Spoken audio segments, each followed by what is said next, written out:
He had said that by June he had wanted to leave the position. But generally, let's reflect.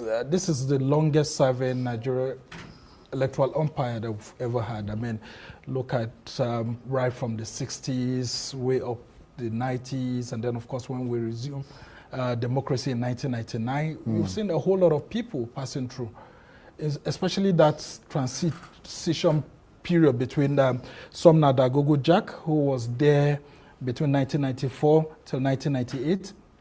And then you had Ephraim Akpata, who came, to start a democracy with it. And then, of course, Abel Gobadi and all of that, commission and all of that.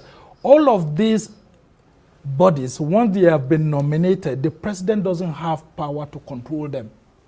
So there's no how the president would have asked the INEC chairman to actually step aside, because the president doesn't even have that power, except maybe if they coerce him through some other means and all of that. Well, that's the fear that people have. But based on what?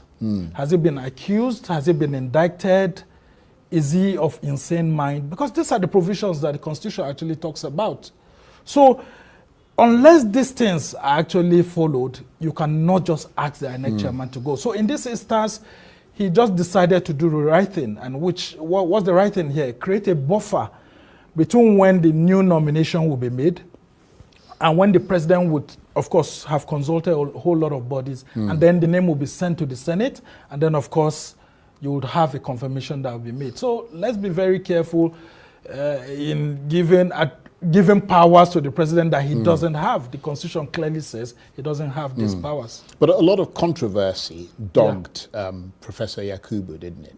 Yeah, a whole lot of controversies. Like, for example, the IREV, which is one thing, one blight that will be, on his white shirt. He's always putting on white every now and then. So he introduced a whole lot of technologies. And one good thing about him is that he actually documented what all the reforms that he did. And today he handed over 2 documents, of course, on the conduct of elections and, of course, the introduction of, technology into the electoral system. And he handed them over to me, Mbagbamuche, today, while he was living between 2015 and 2025, the reforms that he has undergone. Now, take a critical look at all of this. One of those things he brought into place was BVAS. And then, of course, IREV.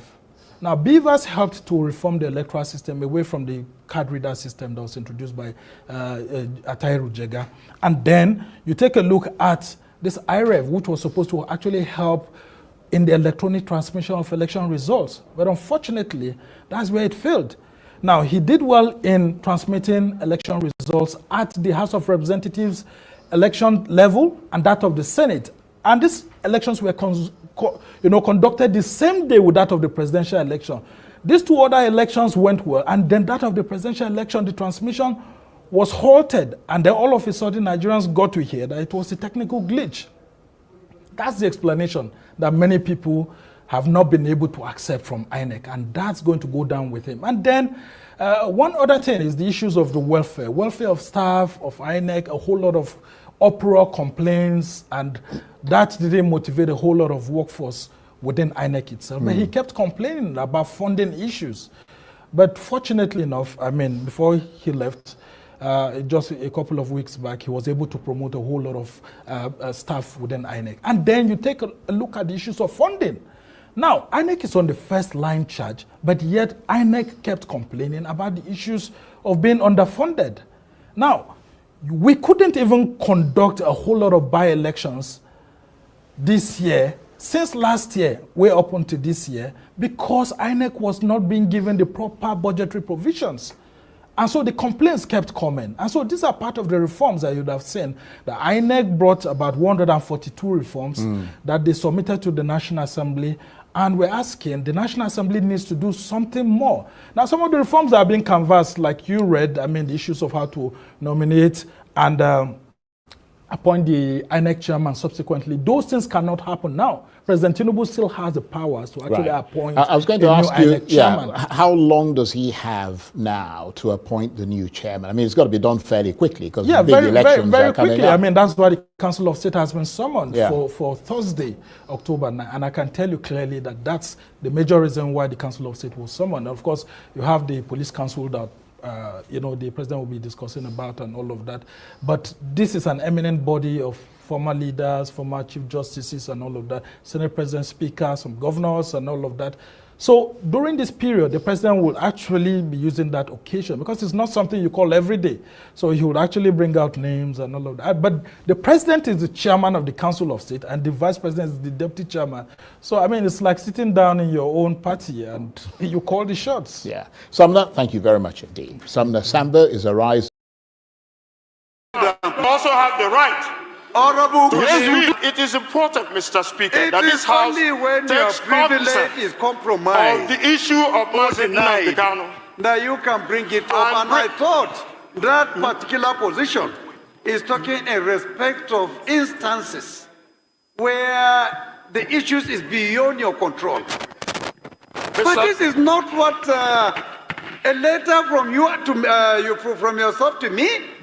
Yes, sir. The when letter you is have, here, as a member, Mr. Speaker, direct access to come to my office and seek for explanation. Mr. Speaker, why? I've been to your office. Have to go through this? I've been to your office to seek the Speaker. Please. Excuse me, sir. Can you read the order book, Rule 6 and subsection 2, to know that Honorable Obi Agocha, I represent the great people, Mr. Speaker, of Iguano, Umaya North and Umaya South Federal Constituency.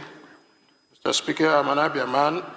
Mr. Speaker, I rise on Order 6, Rule 2, matters of privilege.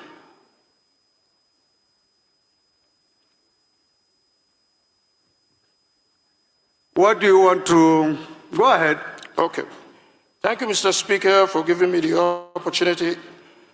I wish to draw the attention of Mr. Speaker and the House that on the 26th of August, 2025, I wrote a letter to Mr. Speaker of the House of Representatives, as well as a letter to the Attorney General of the Federation and a letter to Mr. President, urging for the urgent intervention request in the deteriorating health conditions of my constituent, Mazi Nnamdi Kanu. Up until today, Mr. Speaker, I have yet to receive any response from Mr. Speaker, from Mr. President, and from the Attorney General, despite the deteriorating health of Mazi Nnamdi Kanu, whom has been evaluated by his own team of doctors and came up with a report which was attached to the letter that was submitted to Mr. Speaker and to the President, and as well to the Attorney General. Second evaluation has been conducted by the Nigerian Medical Association, and the results even further confirms the deteriorating health of Mazi Nnamdi Kanu, that he has organ deficiencies, low potassium, and that he is, as we speak, on the verge of death. Mr. Speaker, at the instruction of the court instructed in 8 days for the Nigerian Medical Association to also do their own assessment. So there are 3 reports now, Mr. Speaker, all leading to the same direction. I quote the judge. The judge says it's only a man who is alive and living can stand trial. Mr. Speaker, this is not politics or any other thing, but it is a fundamental human right that should be ascribed to Mazi Nnamdi Kanu. Most other people in that gap have been given opportunities to even travel overseas to seek medical attention. Mazi Nnamdi Kanu is neither convicted of any crimes in Nigeria and must be protected under the Constitution of the Federal Republic of Nigeria. So, Mr. Speaker, a lot of progress has been made in order to see that the government does the right thing to be able to afford Mazi Nnamdi Kanu the urgent treatment that he needs. It's significant, Mr. Speaker, if otherwise. My dear honorable colleague, yes, sir. I do not see where your privilege is conflicted here. I have not received a letter that I wrote to the Speaker. I'm a member of the House, and my office deserves a response, whether it's positive or not. But as a member, and the letters were received by your office on the 27th of August, right here. Is the letter you wrote to Mr. Speaker's office just a notification? Not a notification, or a demand for a certain action to be taken? Yes, we requested for a certain action, which was to intervene in the medical condition of Mazi Nnamdi Kanu, whom is now, his health condition is deteriorating. If it is something specific to the office of the Speaker, Honorable, I find it a little bit intriguing that you will come by way of a privilege to demand action to be taken. Mr. Speaker, the letter was written. Of the Speaker that you have direct Mr. access Speaker, to. the letter was written since August 26th. You have direct, unfettered, Honorable. Yes, sir. Unfettered access to my office. This is not the kind of thing that I would expect that will come by way of privilege. It is a matter of privilege. If it is something beyond you, from the outside, but if it is something that is a letter written to my office, you know, a phone call from you, a visit to my office can solve the problem. So I don't think if... Mr. Speaker, I've been to your office, Mr. Speaker. So you mean I've you also have submitted the explored letter, all Mr. options Speaker. and opportunities. You couldn't see me except here. I've come to your office, Mr. Speaker. We just resumed today. I don't think we just resumed today, Mr. Speaker. And it's very important, Mr. Speaker. Please, Honorable. Order, please. Honorable, please. Please be guided. Step it down because it is not the right thing to do. Yes. Please, I beg you. Step it down. Please be guided. Mr. Speaker, it is please be guided. Mr. Speaker, it's a matter of life and death. Please, my constituent life please be is guided. I am trying to tell you the procedure. Of the House, Mr. This Speaker. is not right. Step it down and see me if you want any action concerning any letter you have written to me. You don't need Mr. to go Speaker, by way of this. The House please rules, be guided. Excuse me, sir. The House rules allows me the latitude to bring an issue of privilege to this House and to the attention of Mr. Speaker. And it is important, Mr. Speaker, It that is this House only when your takes privilege cognizance is compromised of the issue of President Nnamdi Kanu. that you can bring it up. And I thought that particular position is talking in respect of instances where the issues is beyond your control. But this is not what a letter from you to from yourself to me. Yes, sir. The When letter you is have, here, as a member, Mr. Speaker. direct access to come to my office and seek for explanation. Mr. Speaker, Why? I've been Why to do your you have office. to go through this? I've been to your office. Una hear wetin this satanic speaker they talk. The satanic speaker is saying a letter that was written since August, and nobody attended to that letter. That letter indicates emergency between life and death, but nobody responded to it. The same letter were written to Attorney General and written to the President. Then, the Mr. Speaker was the closest person to this, our elder brother here. Mr. Speaker satanically and pretentiously ignored that letter.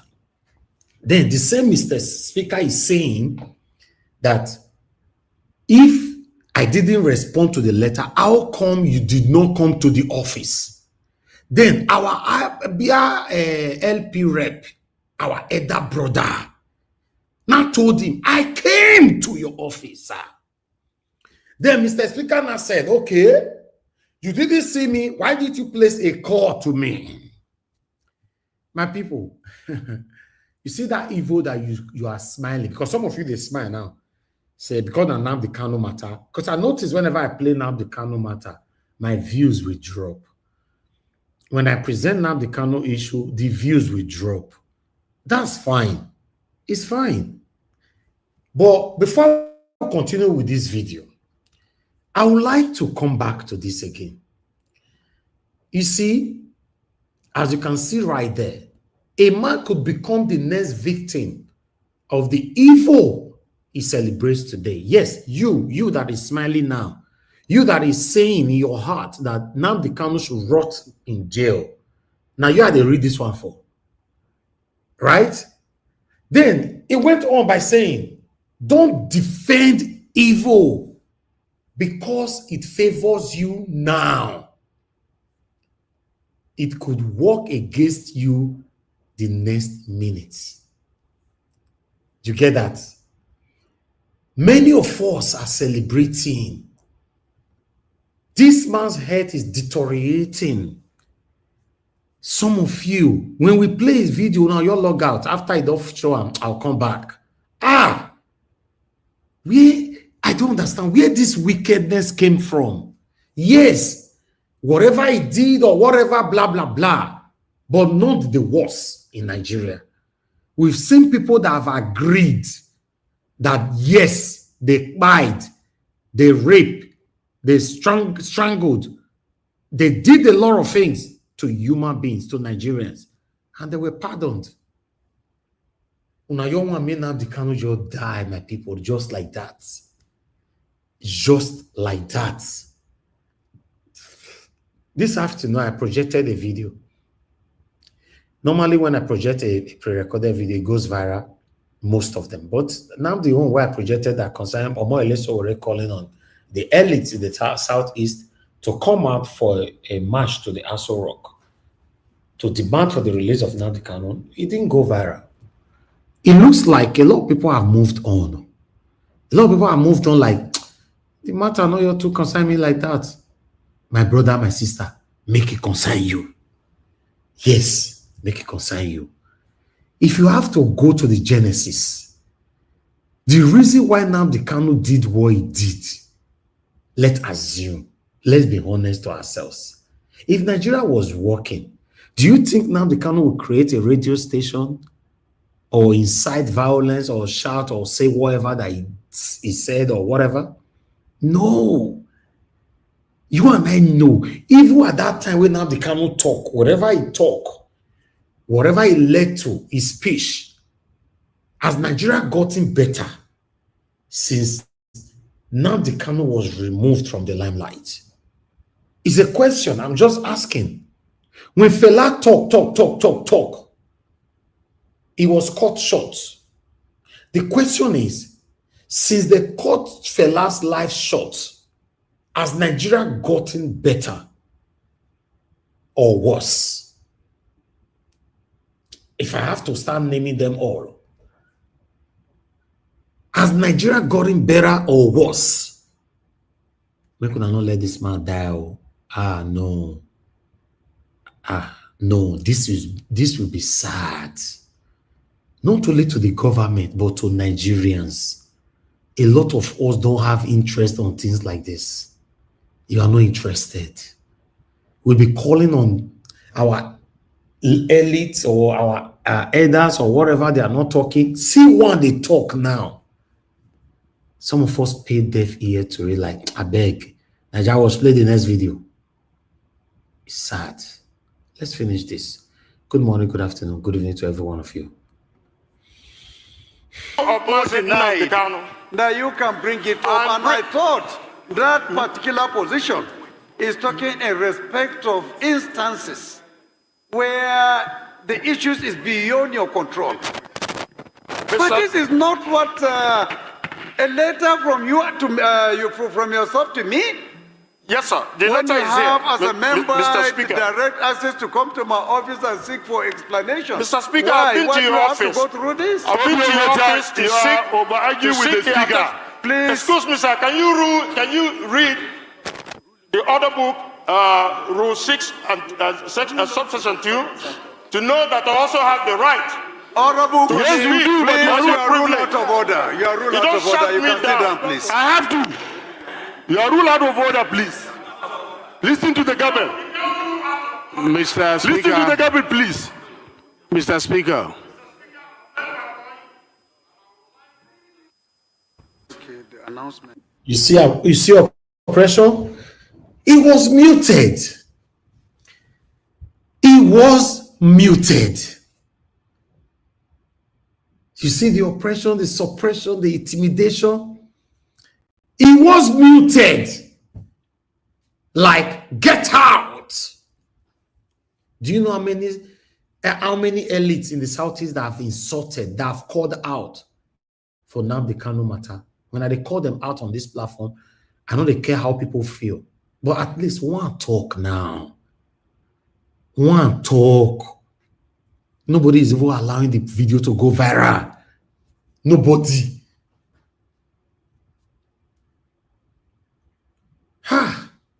So now you want me this man, you die like that, or you talk for 1 week or 2 weeks. Everybody go, you move on, right? Just few weeks ago here, the head of bandit, terrorist, were giving a peace talk. Can somebody call into my show and let me know if Nnamdi Kanu's offense is more than that person, that satanic terrorist? What happened? Why? What's happening? What's happening? So now true, say if your papa name not the open window for Nigeria, if you talk, you are in trouble. If your papa name not the open window, you are in trouble in Nigeria. And that is what we are fighting against. Even some of us that are privileged have the every right not to fight against it, but we are still fighting against it because we want everybody to have equal rights. But this continuous segregation of rights is not favorable to the common Nigerians. It's not. Nnamdi Kanu was in court today.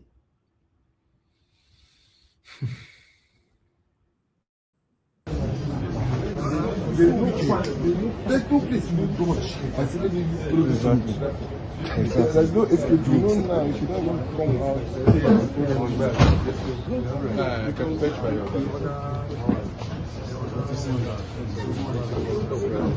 how are we? Welcome. How are you? Yes.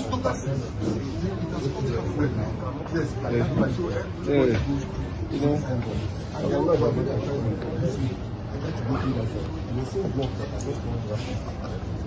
Hi. Excuse me.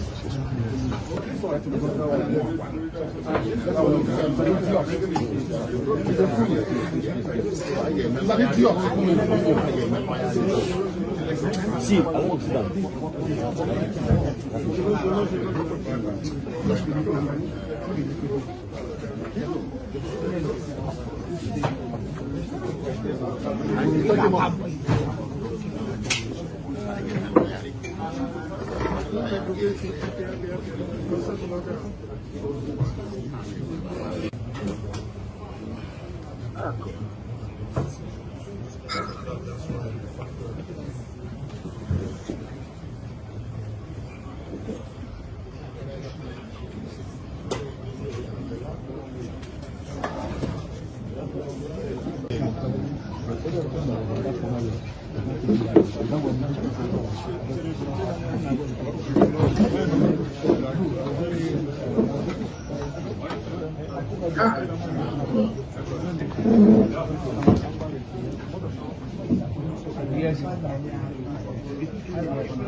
No, he has been on that. And that report, the kernel of that report is actually to advise the Willa Mariland trial or continuation of trial and whether it deserves to be transferred to a hospital, i.e. the National Hospital. So that report was not in. So for that reason, the prosecution made a motion, an application to adjourn the matter to another date, and the judge granted the application and adjourned the matter to 16th October. So on the issue of medical counsel, yesterday medical counsel sat on the issue that has to do with Professor Aj. And when I got the information, I went to that place because I've written a petition against the DSSS doctor, the one that never examined the Masin and the Kalan, wrote a report. That was a couple of years ago, and nothing happened. Then I also wrote another one against the doctor that never examined the Kalan, but had the audacity to depose 37-paragraph affidavit, countering the report of Professor Aj. But surprisingly, they left to my own petition and be treating another issue. I went there, confronted them with it. So they succeeded in intimidating me and harassing me with a petition against me at the LTDC. But that one is a different ballgame altogether. Now to the president, Mr. President, the President of Federal Republic of Nigeria, please, as a matter of urgency, direct Attorney General to discontinue this funny charge. This charge is embarrassing Nigeria the more, and the more they kept on applying for adjournment. I know that they must have advised you, telling you that they don't have a case. I am saying. So in order to protect the integrity of Nigeria, please allow them to discontinue this particular charge, and then so that the Masin and Kalu will continue with his agitation. And the rest of those issues that gave rise to the agitation, everything will calm down. Anything short of that, if Nnamdi Kanu is released, is expected to continue with the agitation. That is the naked truth. There is no going back. And all those people that are dancing around you, praising you, they are deceiving you. They are making your government unpopular. We are the people that are helping your government, telling you the truth. Attorney General will not tell you the truth, of course. No, don't touch me. Attorney General will not tell you the truth. And another person will not. We are the people that will tell you the truth. They don't have a case against Masin and Kalu. Of course, you know that had it been that Nnamdi Kanu is from the north or from the southwest, we will not be here today. They are doing him because it's from Igbo. Nobody should touch me. Allow me to express myself. It's my right. So Nnamdi Kanu is suffering this thing because he's an Igbo. He's from southeast. Those of you that are in the House of Assembly, Senate, bench warmers, we watch what is going on. At the appropriate time, we will tell you people that yes, the masses are watching you. Thanks and have a nice day. All right. Now wow. Sometimes because of our job, because of our profession, especially studying film and media, journalism, understanding how it works, but sometimes we try heavily to hold on to ourselves, not to, how do I put it on, not to expose the emotional side, the touchable side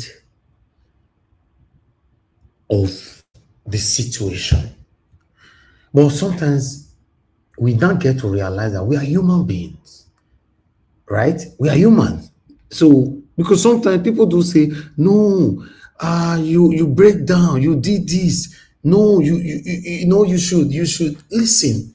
We are humans. Assume Nnamdi Kanu is your elder brother now. I mean biological brother. And you are watching him gradually dying away. He talks because Nigeria was not working, right? He complains. It's just like you and I complaining and nobody is listening to us. Even though they are watching us, they are not acting to our plights.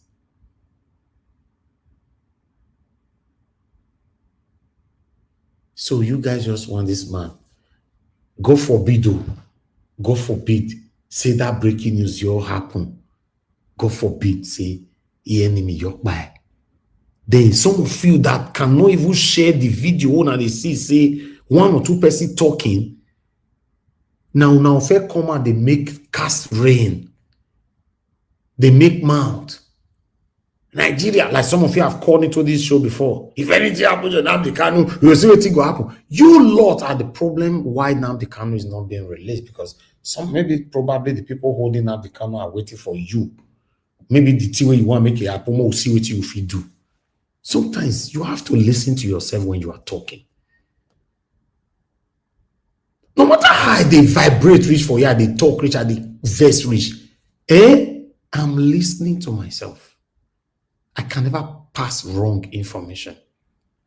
Nnamdi Kanu is dying. This will not be joke. They are not even calling for his release now. Let him go see a doctor. Neither they beg for now. Let him see doctor. Some of you would laugh me now. Say, wait till this one they talk. He's a yeah boy. And now the Kanu should rot in jail. Anyway, I appreciate you all. Good morning, good afternoon, good evening to every one of you. Once again, mother for Mommy Diaspora, my lovely mother. Good evening to you, Mommy. Thank you very much for all that you do. I appreciate you always. Abu Azi, my brother, thank you for all that you do. I appreciate you always. Many of you right there, a lot of comments already there. Jim Nation, I can see Love Maduka, Shukwemeka, Bex Max, Abdul, Samuel Nagwanji, my brother, I can see you right there.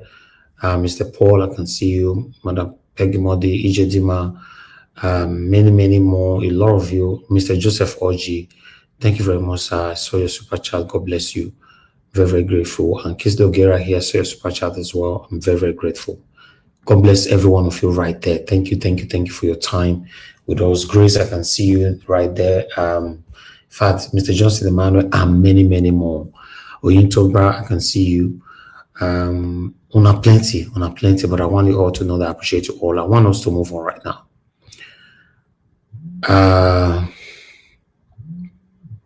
Okay, I would like to take the call because calls have been coming in, and I've never finished my presentation. Then let me take this call.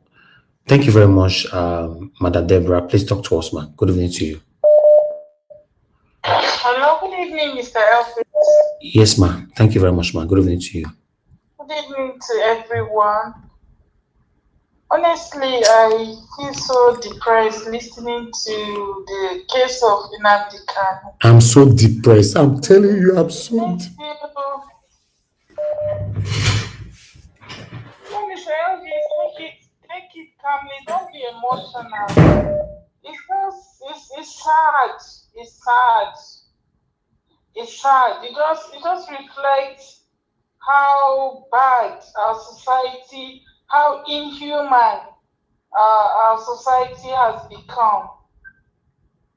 And that is, they want the man, that is what they want. They want the man to die, to almost be at the point of death before they will release him. So that they'll be sure, maybe if they release him, he will not last, he will not be able to do anything. That's their plan.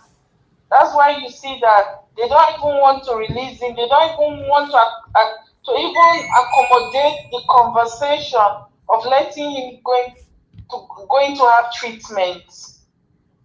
And you will now wonder, how come Nigerians don't even care? How many people are really talking about it, like you rightly said?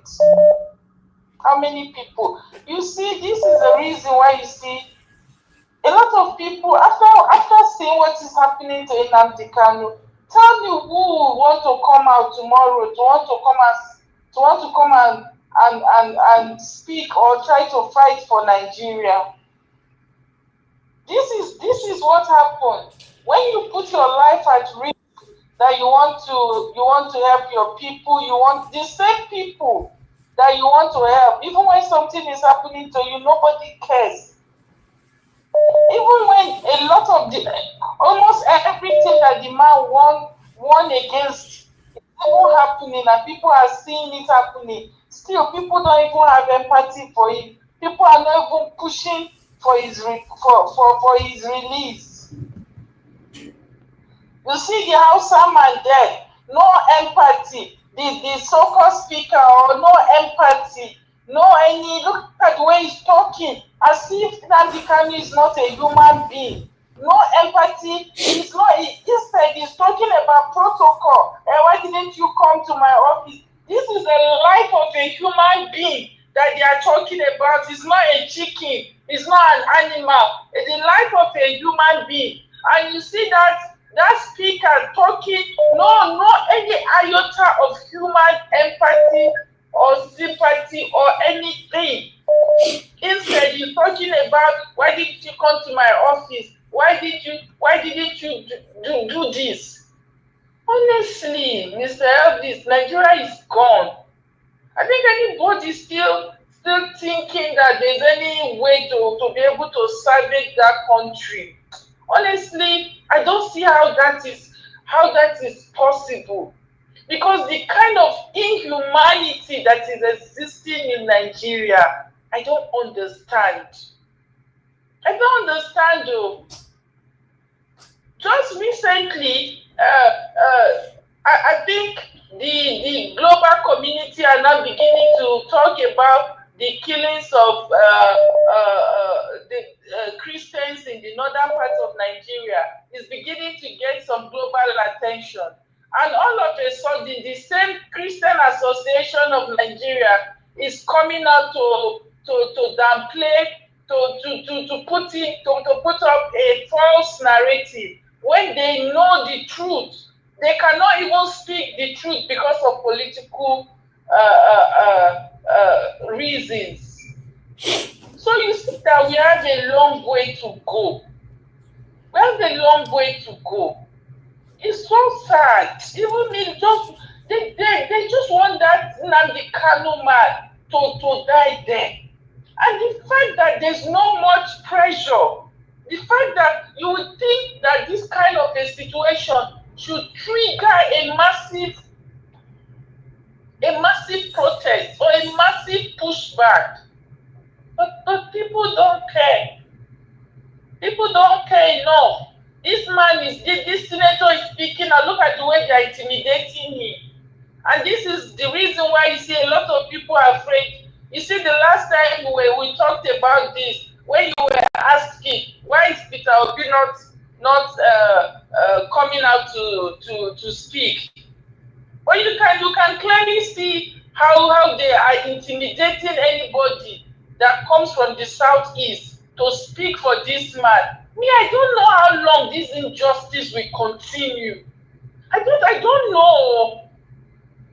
Sometimes I don't understand why a particular group of people think they are the owners of the country. They can intimidate anybody and just get away with it. I don't understand. I keep asking myself, how long will this injustice, this rate of injustice that is going on in Nigeria, for how long is it going to continue? How long are people going to sit down and fold their hands and keep watching this kind of injustice being melted on a certain group of people? How long? You see, when the day that this thing would backfire in that country, everybody that is sitting down and saying it's not concern me, one thing people fail to realize is that there's nowhere that you can see this degree of injustice. It will end one day, and it's not going to end in a good way. It's not going to end in a good way. Oh.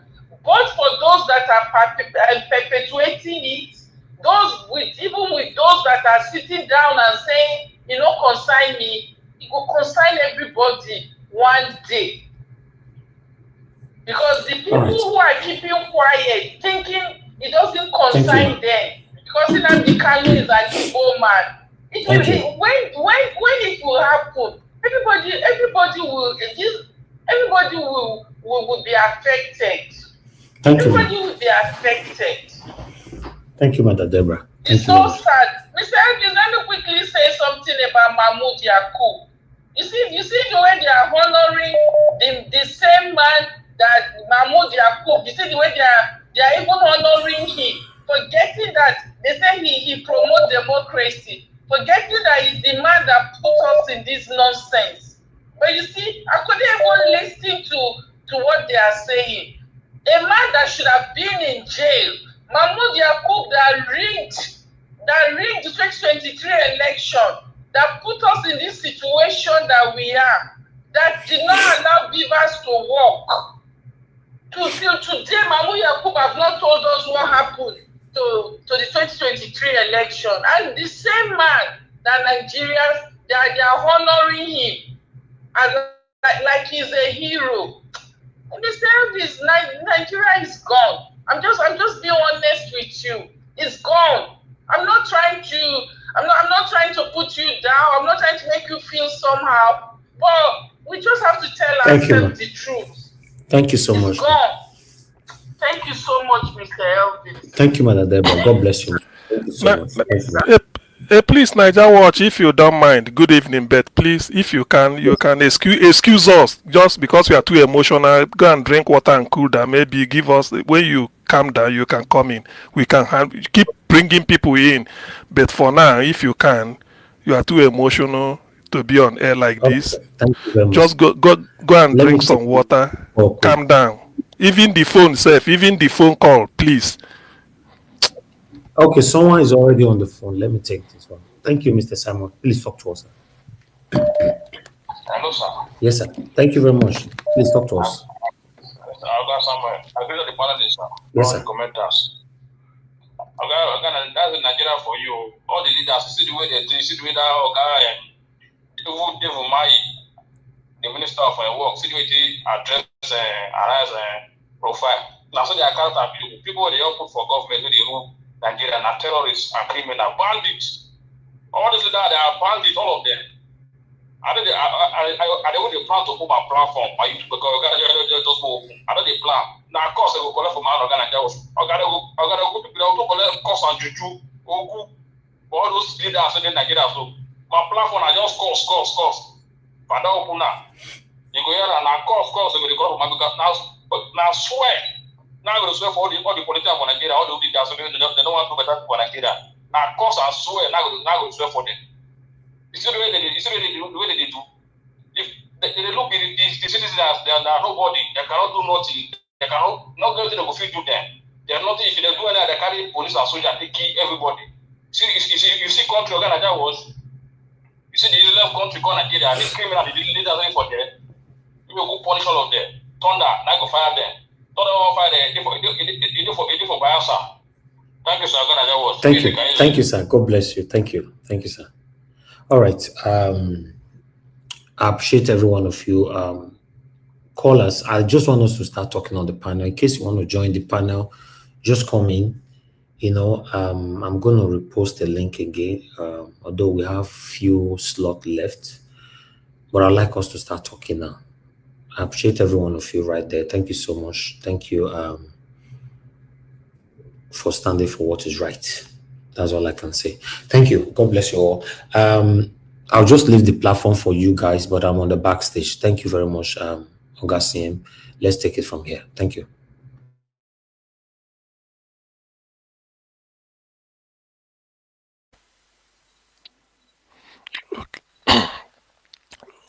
Okay, good evening, everybody. If anybody can hear me, not that he handed over to me, but as a matter of fact, let's just maintain decorum. First among equal, nobody is higher than each other. Mr. he call your name, hand over to you. That is the reason why he call your name.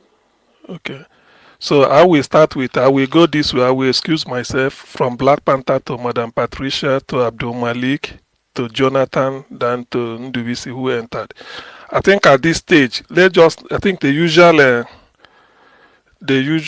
I think it's 8 minutes, isn't it? We normally start with, it's 8 minutes, just in case. Let's just go with his 8 minutes. So Black Panther, if you are there, you take your 8 minutes. Hello? Thank you very much. Okay, 8 minutes, please. My brother, God bless you. Naija Wash. God give you the strength. The boldness he has given unto you. You will continue with it. The compassion he has put inside of you. You will continue with it. The fight he has put inside of you. You must continue with it.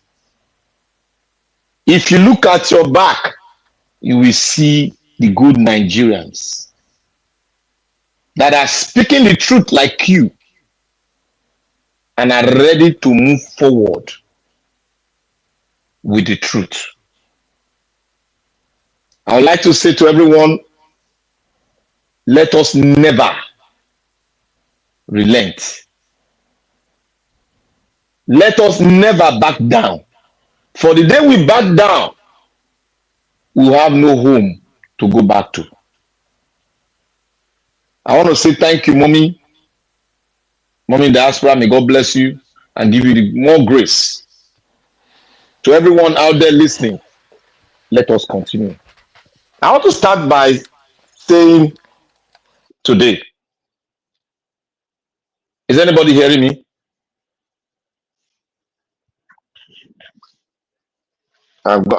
What is going on? Are you hearing me? No, yes, we are hearing you. Yes. Okay. I want to start by saying to all the Christians in Nigeria, all the Christians, whether you are a bishop, whether you are a pope, whether you are the follower, whether you are whatever, Catholic or whatever, non-Pentecostal, whatever, everyone that believe in Jesus Christ, our Lord and Savior. If you will not carry that flag to free Kanu Nwankwo, all of you are worshiping God in vain. All of you are worshiping God in what others say in vain. You might say all sorts of things on the comment section or wherever you want to say it. If you don't carry the flag that Kanu should be free, you are worshiping God in vain, and your prayers will never go nowhere. The Pharisees did theirs. They were worshiping God in vain. They voted to bring down Jesus Christ, and you are doing the same thing today to bring down the voice of a good person that has not touched any of your children, nor speak that your children or any of Nigeria should be crucified to death. While those that have crucified your own fellow Christians while preaching in the street of the north, she was named down. Even the pastor of Redeemed could not say anything. I said that of Redeemed Christian Church of God could not say anything. But when it comes to, let's put money for the house of God. For which God? It is not my God. It is your own God of Mammon that you people are gathering money to build house for the God of Mammon. That is what you are indulged in Nigeria. All of you, Christians, I don't care whether you are, that's your dead business. All of you follow your pastors instead of following your Christ, the Son of God. that have set you free from the hands of the wicked. They cannot set you free. They cannot untie the chain in you. It is only the supernatural that can untie the chain in you. Why then do you follow your pastor whenever I speak? When you want to write for the things that are truth, you will not tell you to calm down that you should pray. Pray to who? To the God of Mammon that gives you money to build that house or cathedral you call a church that is dormant, that cannot speak, that has no God inside. The wrath of God will always fall upon the wicked that refuse to speak the truth. For a man that have not sinned against any one of you, any that have not sinned against any of you, you decide to be mute for him to be crucified once again. All because of politics. All because of politics. We have not sat down to look at this man deteriorate. Like I want to say here today, if anything should happen to Kanu from the north down to their border, I will build that wall of division. I said it today. Go mark my word, write it down. I will build that wall of division. All that wall of division, no voice, whether good or bad, that will come from the north that I will ever listen to anymore. Because if your politicians are trying to bring down a man that has not done anything to you, and you keep silent, then you are aiding and abetting satanism and criminal crime against the God that you serve. That's how I will see. I will form that wall myself. Nobody from us I will speak that I will stand and stay in that congregation anymore. Whether you're a professor or anything, anymore. That's my decision, and I will take it and I will stand by it. Because man has to be firm in whatever I do, and I am firm, and I will be firm. Because you are fighting for good Nigerian, we are fighting for this insurgent to go down, and you are fighting for them to name down an innocent man that is using his voice, not weapon, but voice to speak. One minute more. And I want to say here to Professor Yakubu, the criminal INEC man that they are giving national honor. Just know that if man that honors you, God will never honor you and your children. He will never honor you, because the seeds of the father, a seed will go down to the children. It is there in your Quran, it is in the Bible. The rod that will meet the father will meet the children, because it's a curse. You have been cursed. Go with your curse and never return back again. Because from that today, yesterday, you retire, the curse will start functioning perfectly in your life. Mr. Yakubu, or whatever you are, you have caused a lot of death in Nigeria, and so shall it fall upon you and your generation. Now, I want to speak to the Yorubas. No, just 1 minute, please. Just 1 minute. I'll round up to Yoruba. Just 1 minute. We said 8 minutes now. I appeal for just 1 minute. Just 1 minute. To the Yorubas, I beg of you, if you make this mistake, no gathering together to agitate for Kanu to be free. If you make this mistake, well, the report will come after the regime. Thank you. Okay, thank you very much, Black Panther. At least it's not up to a minute anyway. Thank you very much. And the next person is Madam Patricia. 8 minutes, please. If you are still with us. Okay, they send me packing. No, I don't send you packing. I know some people normally be here. Maybe they are doing something at the background. That one I never talk. Now I want to. Good evening to you. Okay, thank you. Good evening, Mr. Niger. Mommy Diaspora Good evening, Nigerians, home and away. Good evening, comment section. Those that they are always there criticizing who not talking well and who talking well. Now, good evening, though. And also hit the like button, share, let our voice go viral, and also the dollar sign use and not the bite. Laborer is worthy of his wages. Thank you so much. Again, Mr. Niger Wash. Be strong, okay? Be strong. Now the country when British give us now be this. But until we will ourselves tell ourselves the truth, as individuals, we are going nowhere. We are going nowhere in the sense that I will always stand to say and defend what I've been saying. When a subject becomes your ruler,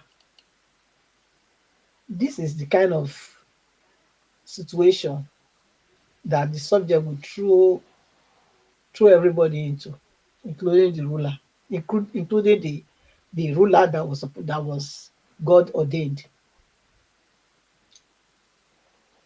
Now, if you look at the people come out here, they talk about the can as the body of Christ in Nigeria. Let me tell you,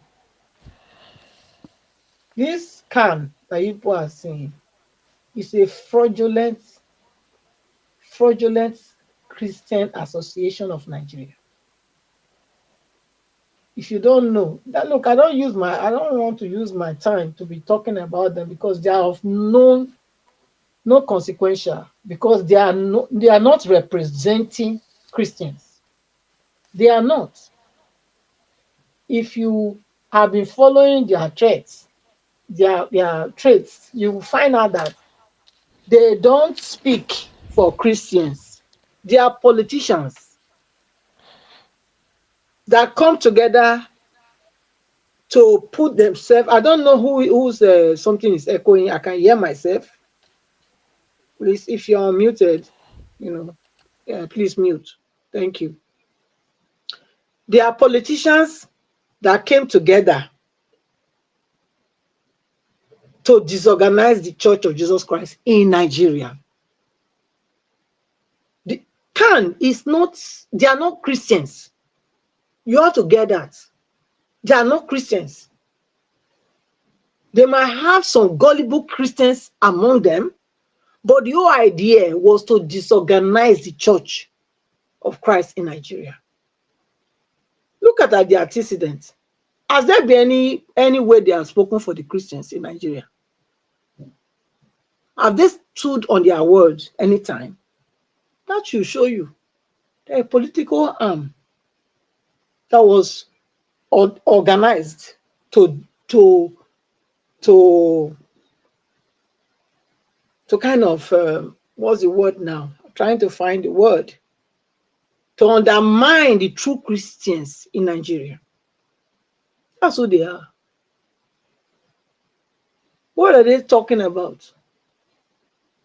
The that is happening in the Middle Belt. When I was a child, the problem was always Christian and Muslim fighting. Muslims mostly buying Christians. It's of recent they changed it to herdsmen and herders. Okay, it's of recent. When I was a child, it has always been. So let them be deceiving those that want to be deceived. As far as I'm concerned, it's Christian, it's Muslim buying Christians. That's what is going on. It's a genocide. It's a jihad. Whether I like them or not, that's not wasting on 1 year, but that's the truth. I'm not a child. This has been the problem between these two religions in the northern part and the middle belt since I was a child. You want to paint it now, you want to change it, you turn it to herders and farmers headers and what they call it? Yeah, headers and what's it called again? You know, I mentioned it before. Sorry, English is yeah, I speak so many languages, so sometimes I kind of mix it up. Elders and farmers, I will use that word. Clash. But it's not.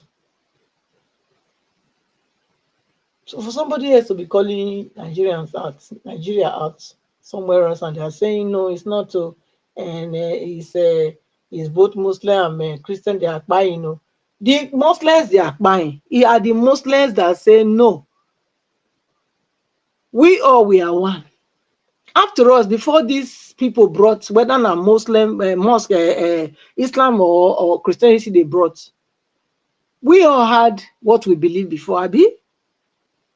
The ones that refuse to say, look, I will not go and buy the Christian people because we were living as brothers and sisters before ever we were like this. Those are the ones that they are invading the mosque, their mosque. So we should tell ourselves the truth. And if we can do that, then we have already 75% of the solution. But we will keep denying the truth. We will never find a way to come out of this quagmire that Nigeria finds itself.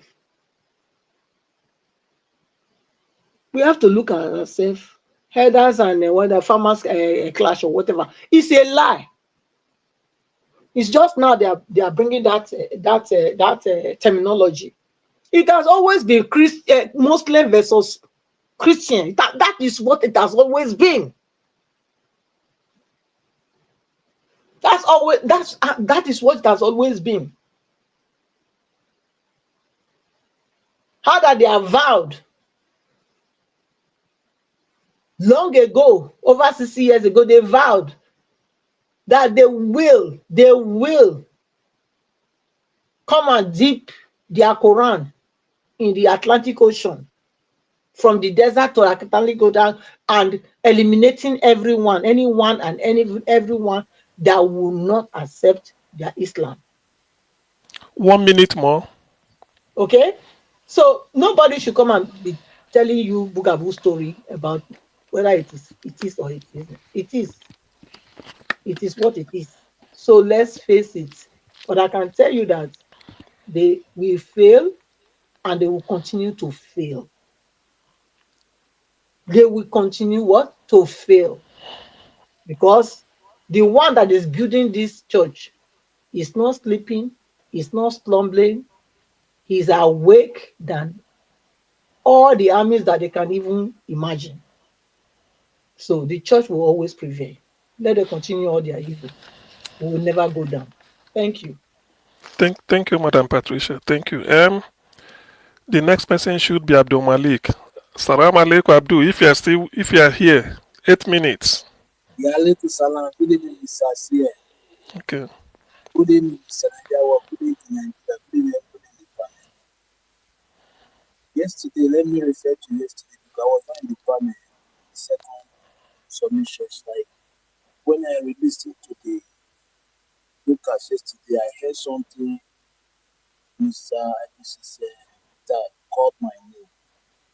I don't really know why she called my name, because if she really heard what I said and the video Mr. Najawa presented, which is the man that based in USA that talked about the Avenger and the EA2, what he said, that is what I referred to. I still don't see why she called my name. And mainly when she called my name, I observed that I was exit from the panel. I don't know why, but I was not able there to reply her because I was not with my phone. I was far away from my phone. I mean, we should know what to say in this because it's on air. Even though they tell you to take it back, it's not that one is for me. It's mercy after death. Before you say something, I know you are not here now, but you will listen to me. I know you will listen to the broadcast later. I refer to something, what somebody said. I don't know why you call my name. No. If you take a look 4 days back, when this issue occur, right? What did I say when Mr. Sear was moderating, right? What did I say? I said that those market women should store that that ideology that they can. They should store her to leave the market. Even the matter, they pay you pass me, say, even the man in the US that said it. What that man says, he say they should behead those people. It's not to add film on our head. I don't like that, please. So let me go to the issue of today. You see, this is what I was saying before. As that man came, that Labour Party man that stand for that advocated for the Kanu release. Yeah, it's very good, but you see now only he stand. No one or no other one support him, which is very bad. This is how they're supposed to do things. This is what they're supposed to do. Because without this, they will not release that man. Look at that man now, his condition is very bad. How can somebody, it's like, or his heart problem is on his health, but they don't want him to go to medical. And he's not a criminal. People the criminal say who have a case, a highest case. Even though if you have illness, they allow you to go to for medical. Talk less of this man is fighting for agitation, right? And he's not the only one that was fighting for agitation. All that was released. But why this man till now? Why?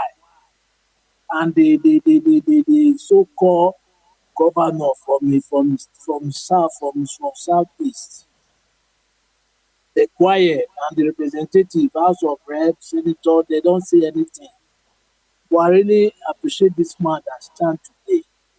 If they continue like this, Nnamdi Kanu will be released. Because this man is not guilty, according to the case. Okay, why this man is still here? Sorry, why this man is still here now? Why is this man still in custody? Why? The matter looks somehow. Something like that, which is Mr. Nigeria will refer to. Why is it that Emefiele is suffering today because of that because of he there with Tinubu then. It's not Emefiele that there with Tinubu, it's Buhari. Because Buhari, without Buhari permission, Emefiele cannot do anything without Buhari. Yes, it's just because of why Emefiele is there because of Sanibu man. That's why he's there. Yeah, that is what I say. Without Buhari, Emefiele cannot do anything without Buhari. No. It's Buhari that deal with Tinubu, but they cannot do Buhari anything. Like Emefiele is there because of Sanibu man. Not quite something like Nnamdi Kanu. Nigeria, I don't really understand where the country is going. They should not quiet. Look at Natasha now, it's resume work, right? I wish after you suspend for 6 months, they refuse her not to come to work. But when the protests occur, what do they see now? They resume work by force. Because if they don't like gently, they use force for them.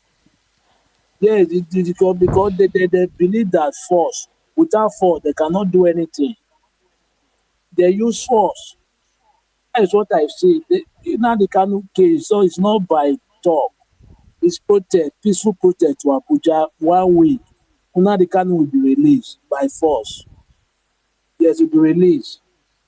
I come to Mahmoud Yakubu. You see, the government of today, the prison, right? What do you expect? Which we know, many of the Nigerians, we know what this man did.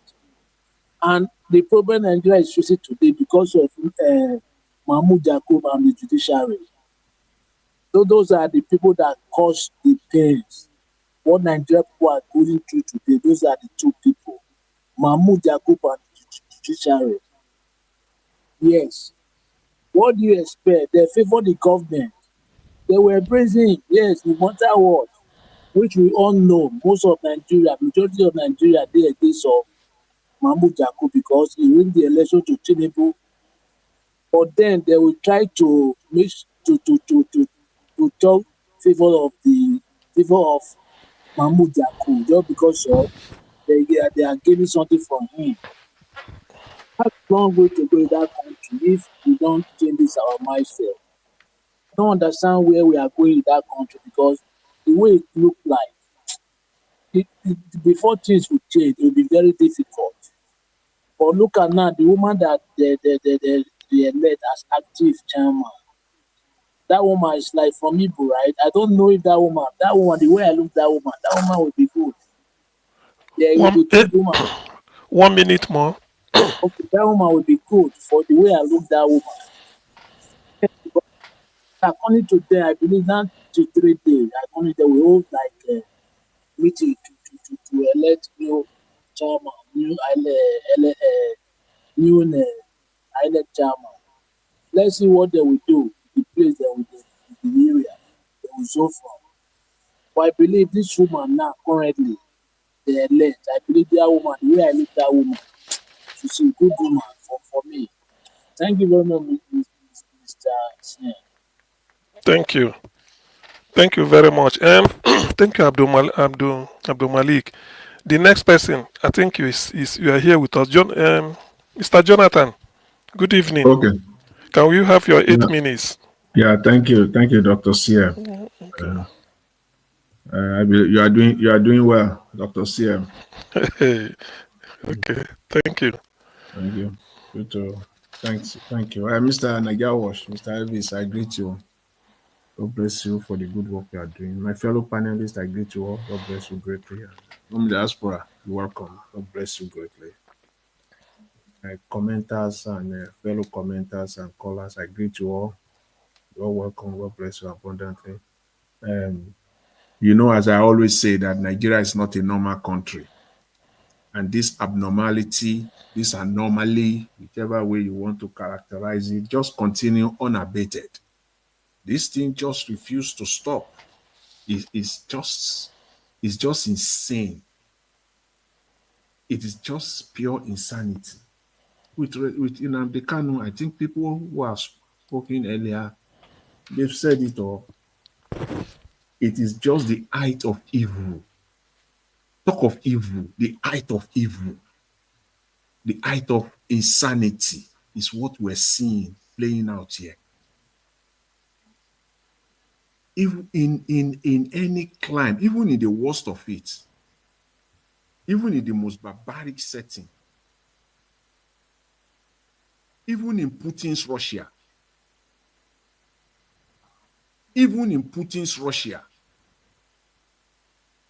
people who are sick in prison, they let them go for treatment. Even in Putin's Russia.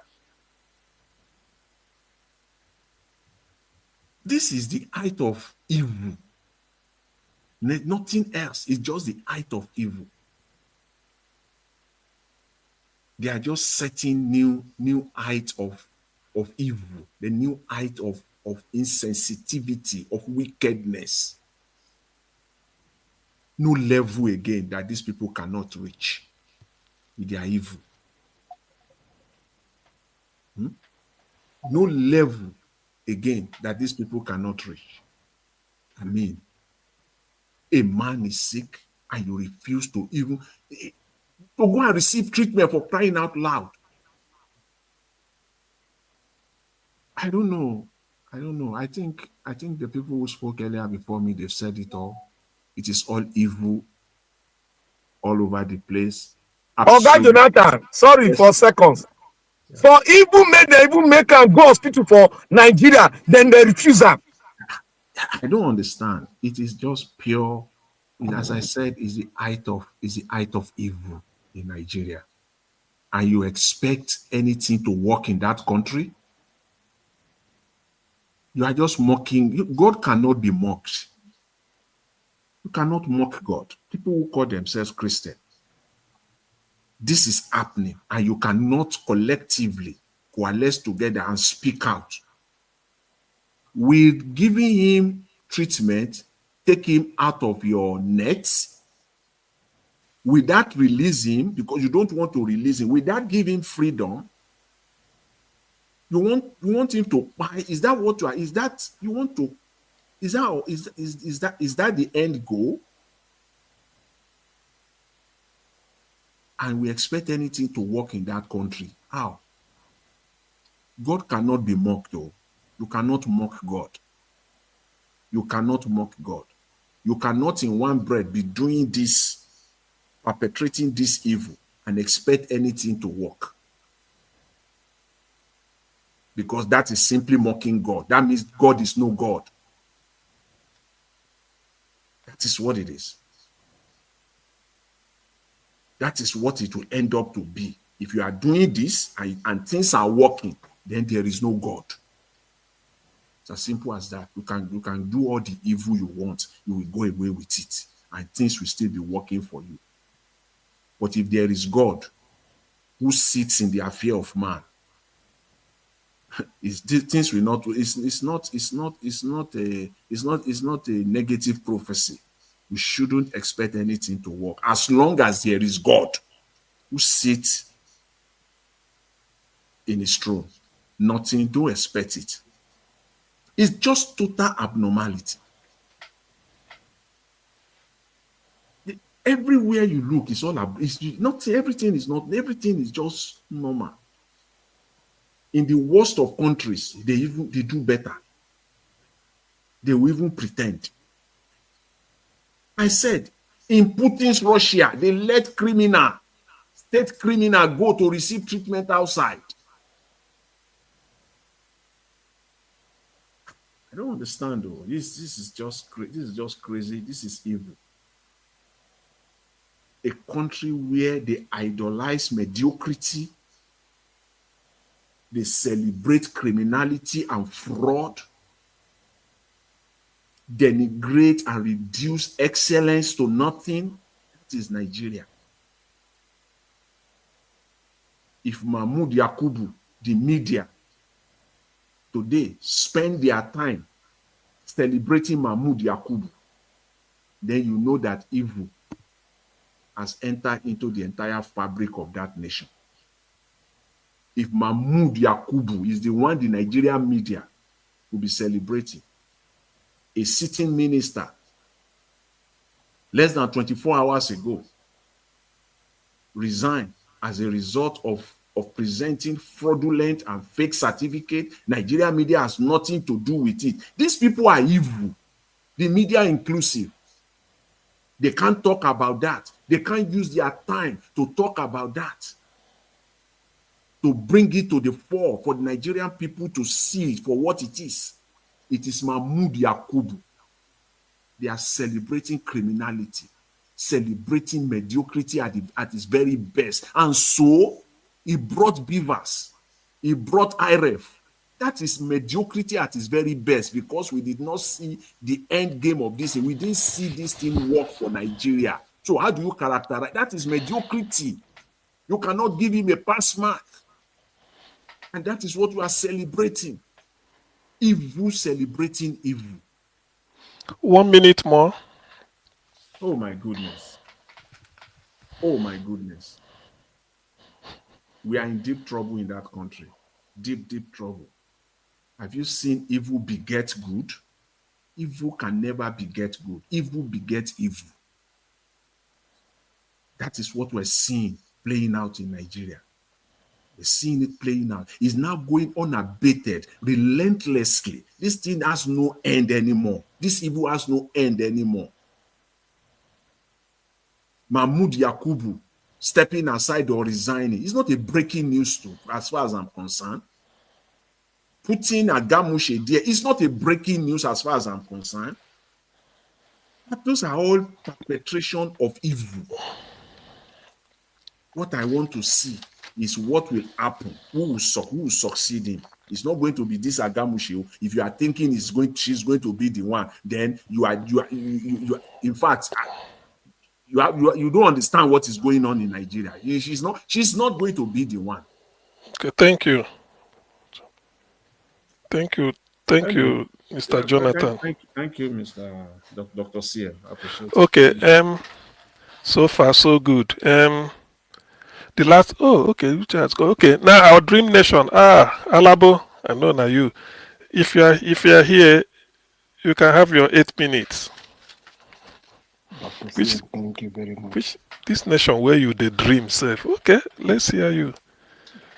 No be him be the reason where all of us sit down here tonight they talk. Dream.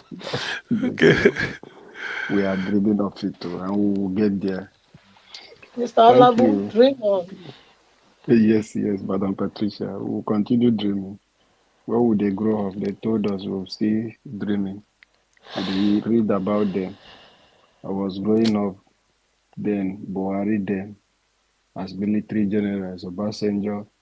We read their history in school.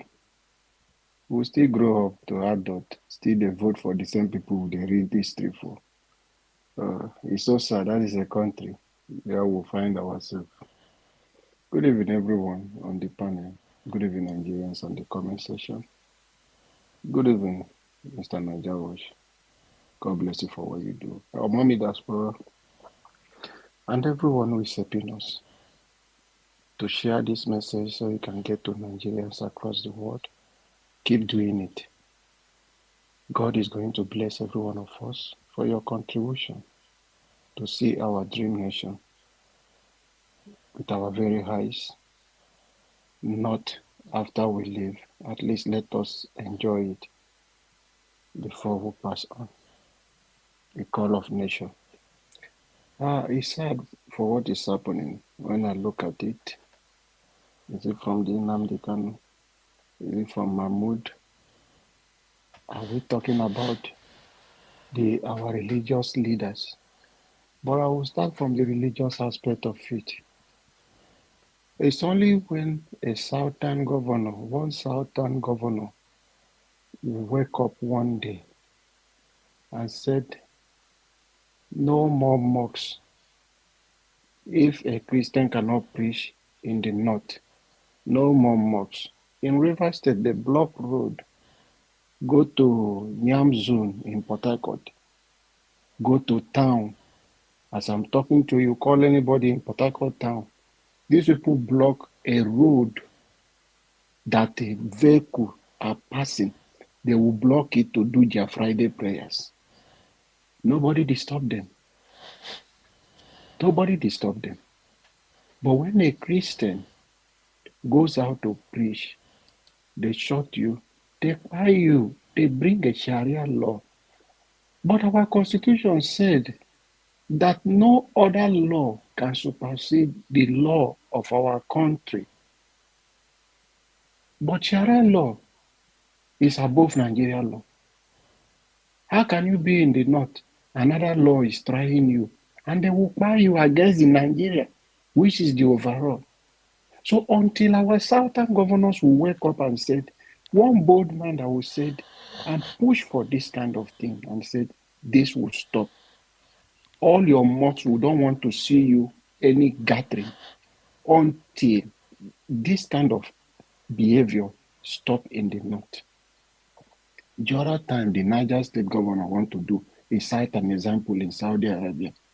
Who told him that Saudi Arabia are rising Christian? Is he not aware that Saudi Arabia built a church for the Catholic Church? So when we want to do, we turn religion into another thing in Nigeria. How can a religion? Nigeria is not a place that accepts any religion as a superior one to overrule the country. So why are you using your religion to cover our own constitution? Must be the way things want to happen in the country. They will buy people because those our bishops are after their money they are earning. That is why God has told us that He will start from them. He's going to start from the church because He says most of them are scammers. We can't wait for that day. And God is a merciful one. That is why He will still leave these bad people who continue manipulating, taking the life of His children. Let me come to the case of Nnamdi Kanu.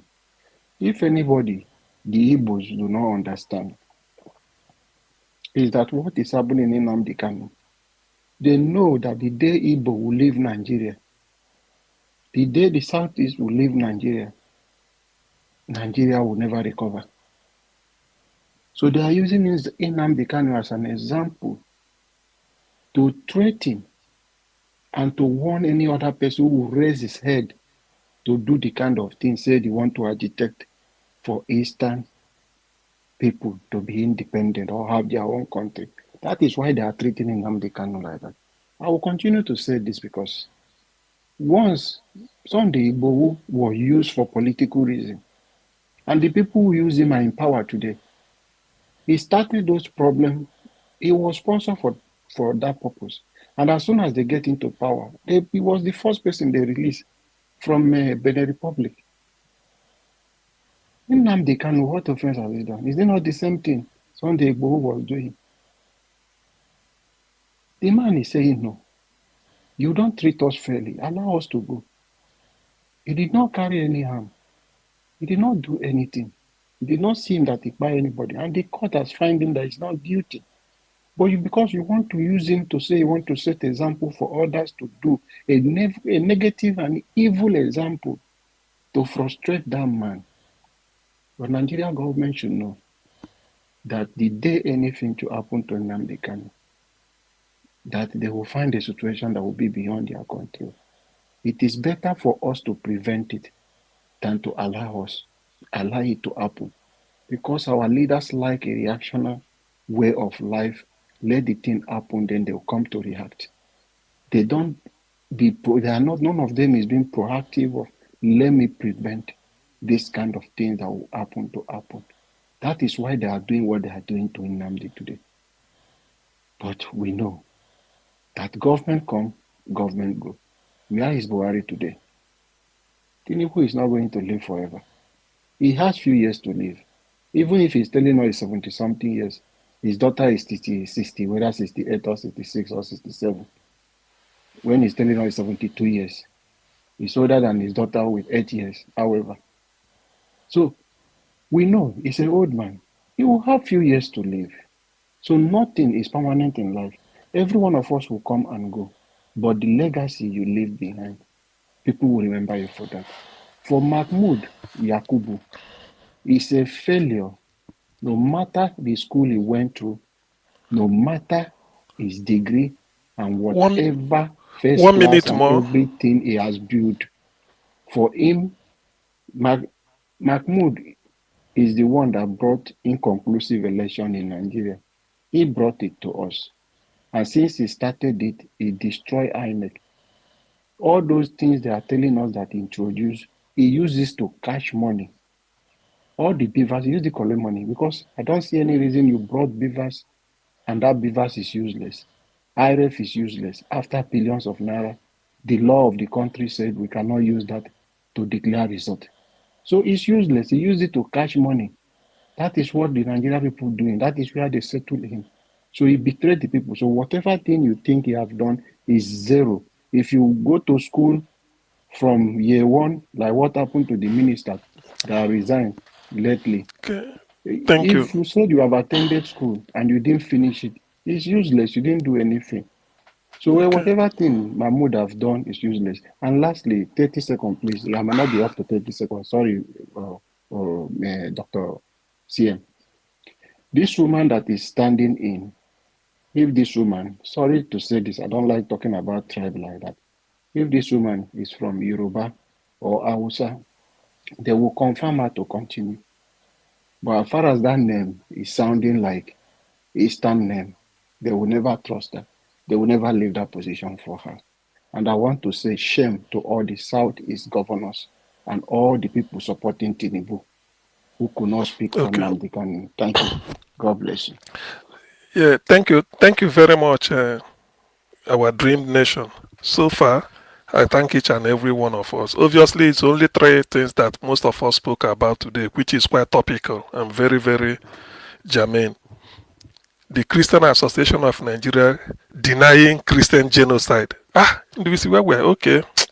I thought you left us. Okay, let's continue. Do we see you have your 8 minutes? Okay, I thought you were speaking. Okay. No, because they've gone round. So I wanted to say before we continue. So you have your 8 minutes now. Okay, thank you, Dr. CM. Thank you, our panelists and Niger Watch. I greet you. Our big mommy in diaspora. Good evening, man. May you continue to have good health.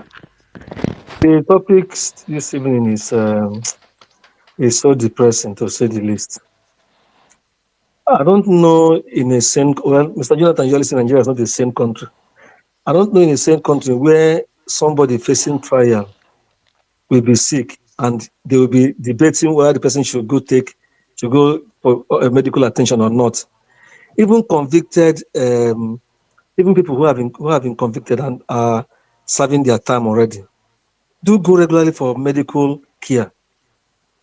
You will have their ward or their room well fortified with security people there. I don't know why Nnamdi Kanu's own should be different. Are they afraid that he's going to escape or what? Let the man go for his medical attention.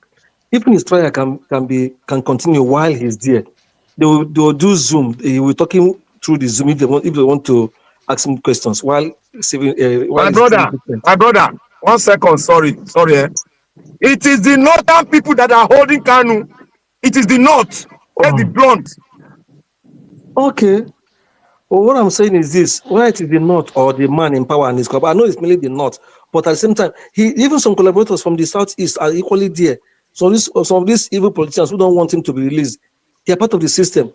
The problem is this: they don't want him released.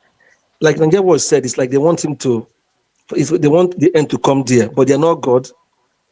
If God says he will be alive and come out from there, he will. And that's our prayer that he's going to come out from there. But at the same time, we are praying that Southeast leaders, not just the politicians, people of note, they should even ignore the politicians and organize themselves and do a protest. This is not good. I don't see why they should keep. I saw him today. He was not working in his usual. Although he tried to put on, he's a brave man. He tried to put up a bright face and walk, but I could see pain in him. He was not working very well. He was going gently, slowly, and all that. The guy is really in pain. And for that speaker, these people, they have called it, they've known the way they are. They are all criminal. They are all members of the same criminal gang. Look at that speaker. Somebody is trying to bring an issue of urgent attention about somebody's life. And you're saying the person didn't follow your so-called protocol because you're your speaker, may probably going to be a one-time speaker or whatever. The way power intoxicates these people, I don't understand. And they're all in the same gamut. And anybody come to tell me that Tinubu is a bridge builder, he is doing this, it's not. It's just with one order, one simple sentence to Attorney General, not even to release Kanu to go free. Allow this man to go for medical checkup. Fortify his whatever he's going to be in the hospital, private or national hospital. Fortify the place. Let the place be well defended, so there will be no way for him to escape or people to come and take him away. It's simple. Let the man get his medical attention. But what they are doing has boiled down to the same thing that many people, some of us from the Southeast are saying, that it appears that when it comes to an issue facing an Igbo man, a different standard is being used. Nothing more. Or not just the Igbo man, but some people from the South. Because I don't see why he should remain there. Even his case, they're just dragging it. Now it's not even about starting his trial, but the issue is now about allowing him to go to hospital. Today, what I heard from another program I watched was that the medical report has been passed to the court last week. This morning, the judge said nothing came to his table. They say it's missing.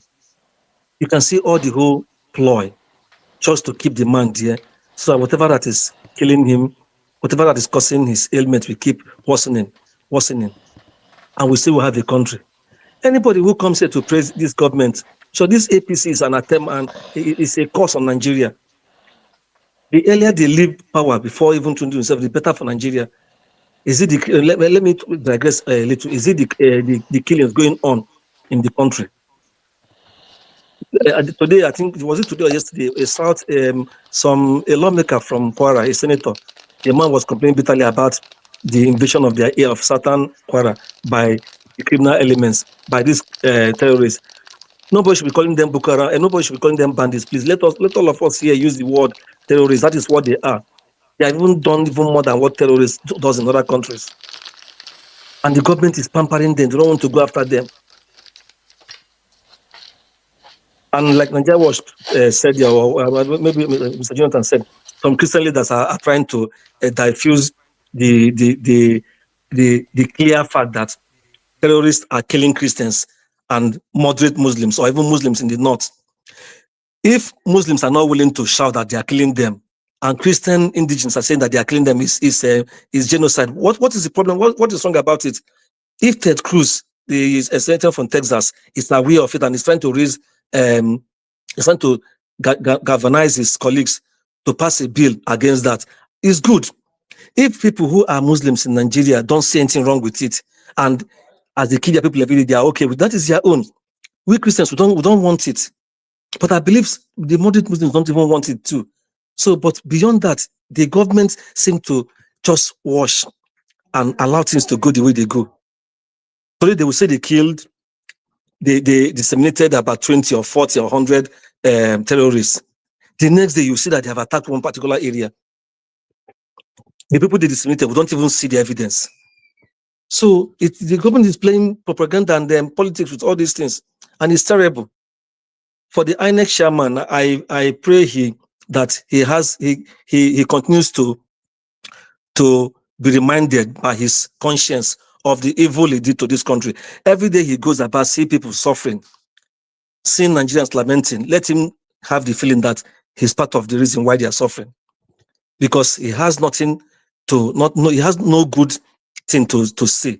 Anybody who's trying to paint, whitewash him, say, oh, the man tried his best. He had nothing to say, because he had the knife and the nyam, like we say in our Igbo balance, to do the right thing, but he refused to do the right thing, either because he was pressurized or because already he's a member of the establishment. They brought him from somewhere to do the harsher job for him. See all 1 minute more. All the elections after the 2023 presidential election and other elections, still the other ones that have come and gone. He didn't even try to redeem himself, even one bit in any of them. It even got worse. He should be ashamed of himself. I don't know who the man is going to appoint. I know he's going to appoint somebody who will even be worse than him. But it is time for Nigerians to even use this as a measure to say, no, enough is enough. The president should no longer appoint an INEC chairman and commissioners in a game where he's equally a participant, a player. It's not done in any true democracy. That is what our political gladiators, particularly the opposition leaders, that is what they should be asking for, and give it as a minimum for them to participate in another election. Thank you. Thank you, Nduvisi. So far, like I was saying before, 3 major key things. Nnamdi Kanu's continued the detention. Professor Mahmoud Yakubu, who bowed out today, was he really relieved of his post? And then Christian Association of Nigeria denying the clear case of religious genocide. I don't know why they are denying it, to be honest. Given what happened in Southern Kaduna that made the late Deputy Governor of Central Bank, Obadiah Melafia, to speak out. And then what happened in Plateau, was it in December 2023? We were here, in which on the Christmas day they were sacking villages. Already there is what is it called? Refugee camp in Benue State. Even in Plateau, it's that same Benue where a reverend father was officiating a mass, a Catholic reverend father at the altar, and they swept in and then massacred the man, sort of deleted him, so to speak. So there are abundant evidence. But one thing I want to say about this Christian something is this. The mistake Nigerians often make is to, when the foreign government like America makes a report, not just America, any government at all, that did not favor Nigeria, you start to shout and attack. There is something called embassy. Every country has it. It's not for nothing that they open an embassy in another country. Whatever you say about Nigeria to Trump or any government official in America, they will listen to you. Whether it is good or bad, they will listen. offer you a cup of tea if there is need for it, and then what is it again? Photo opportunity. But before they act on it, they must contact their ambassador in Abuja. Because he is the person that will tell them the truth. The person may still say the same thing, confirm what you've said, fair enough, or disprove it, or debunk it. But they must listen to him, because that is the person that will tell them. He is there on behalf. American ambassador in Nigeria is not to represent Nigerian interest. It's the American interest. Whatever you hide, they will expose it to their people. That is why they are there. Especially it will help them in their policy. Are you telling me that Ted Cruz must have not sent somebody, maybe one of his aide, to go or even be on the phone to American ambassador to Nigeria and discuss with them? Maybe for the past 10 years, different ambassadors will contact them. I'm not speaking for him, but I know such people, a given American senator is like a professor in the university. Any American senator is as good as the president. Their term of office is 6 years, not 4. So before you be there for 4 terms, you're already 24 years. Add it to your age, and they are well educated.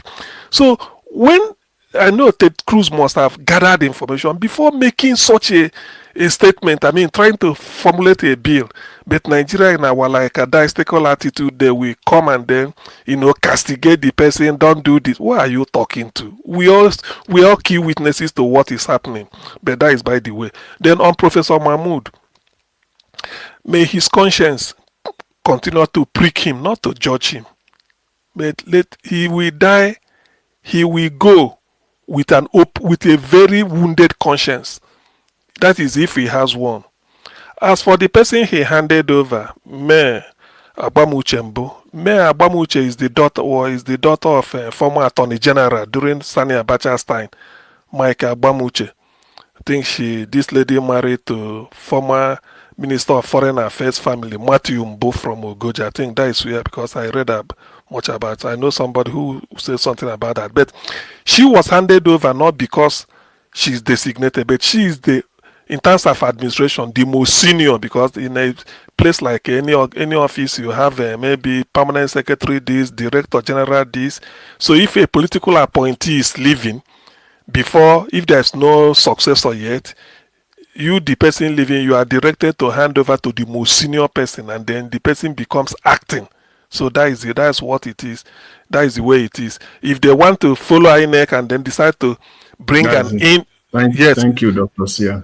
Yes, if they want to bring in maybe change. Sorry, Dr. Sia, I want to ask you a question. Is there any bill, African bill, in the Senate of America? It's okay. African bill. The one I know of is the one that Clinton passed, AGOA, African Growth Opportunity Act. I don't know about it. Okay. Normally, there is the only one I know. The Clinton's one I knew.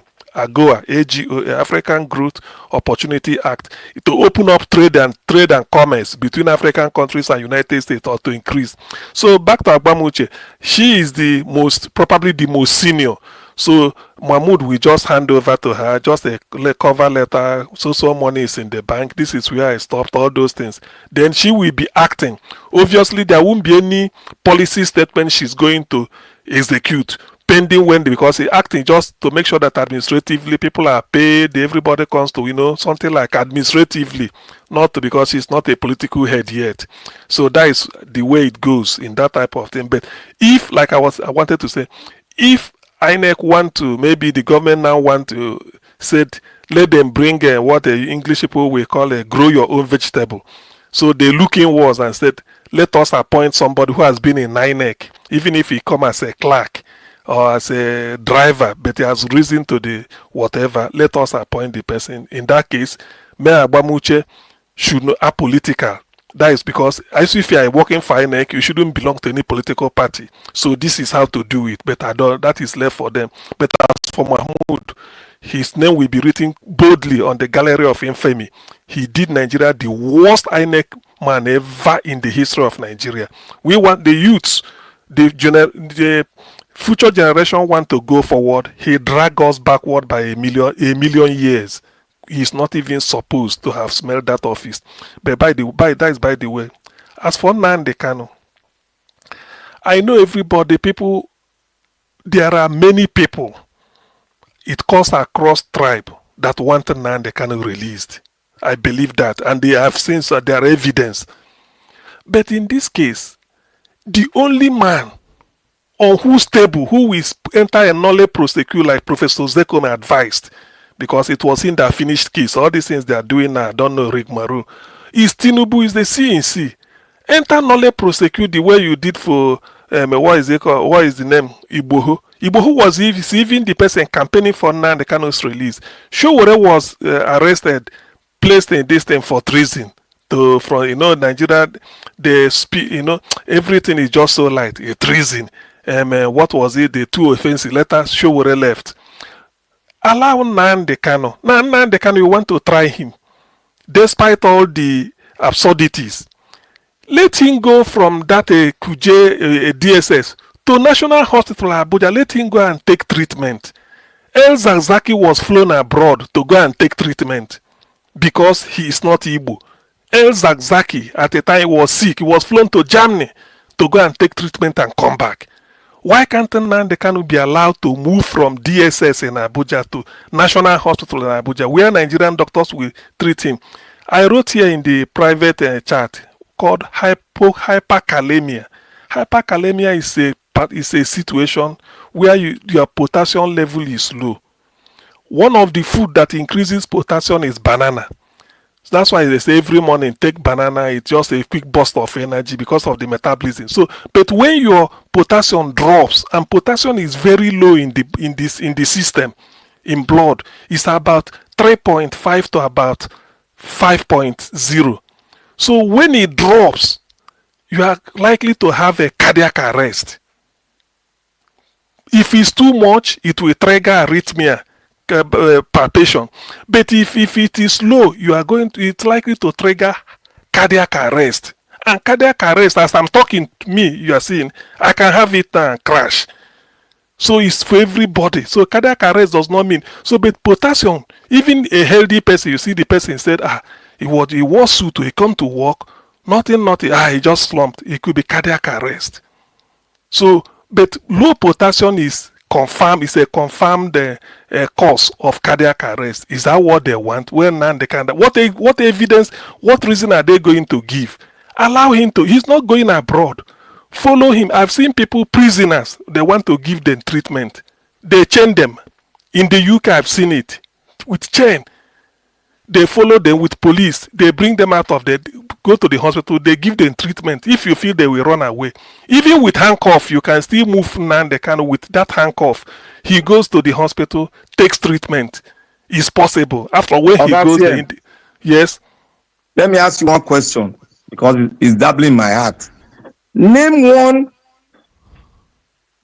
government or top northern elder that have raised up his voice in Nigeria to say, free this man. The court has said is free. Free him. Name one of them. I may not have any name readily to mind now, but maybe people who knows may speak. But I know there are some people in the north that have anybody in the panel. If you are speaking, just name one top Hausa man or Fulani who has said this man was free in the Supreme Court. Free him, let him go. Name that person. So okay, well, like I'm saying, so this is the issue. So why I have to point about all these things, that Tinubu, you are the commander in chief. All these things will still reverberate back on you. It is you that will, okay, how can you try somebody? Even if you don't want to intervene, let him go and take treatment and stand trial. I remember Ozdekome saying, the law says, can you stand trial? Not can you kneel. Not can you lie trial, lying down. He said you must be on your feet. That's what they mean by stand trial. Professor Ozdekome, God bless you. He said it and I remembered. Now they cannot, why not give him, look at what he's having. Is it the day he slumped now and say, he died, the case, court case inconclusive? I don't want to be a prophet of doom, but I know something must have to give. You see, when the whole world, let me also reiterate, I've said it here, when the whole world came to ask for release MKO Abiola, you've cancelled his election, annulled it, did everything, crumbled his business, by the wife, all the things they did, sort of scattered his family, sent so many prominent Yoruba people into exile. They said the word came. When I mean the word, where the United Nations sends its Secretary General, it's like the word is speaking. Kofi Annan came to tell Abacha, release Abiola, let him go. You've annulled the election, you've changed, and you even formed the new INEC, formed new parties. Let him go. Let him go, at least take care of his health. Abacha refused. The English-speaking world came through Emeka Anyoko as Commonwealth Secretary General for the same thing. Abacha refused. Now, the Catholic Church, which is the most powerful Christian church in the world, the Pope is seen like the president of the world. Pope John Paul came the second time. It doesn't happen in any country like that. Came, he had one-on-one meeting with Abacha. What is it? Because he speaks almost 30 languages. As a pope, you should be a linguist. After saying all those things, people thought that they will do. He came in March, 28 March, 1998. Abacha refused. By 28 April, it became 1 month. 28 May, it became 2 months. By 28 June, before it became 3 months, Abacha don't go. Before Abiola then left, Abiola died in a month later. You see, where is Abiola today? Where is Abacha? 30 years later or 20-something years later, they are calling Abacha, hey, Deji Abiola, come and take GCFR for your father. Hey, King Gibe, come and take GCON as deputy former vice president. Where you didn't take oath of office, yet you are getting GCON.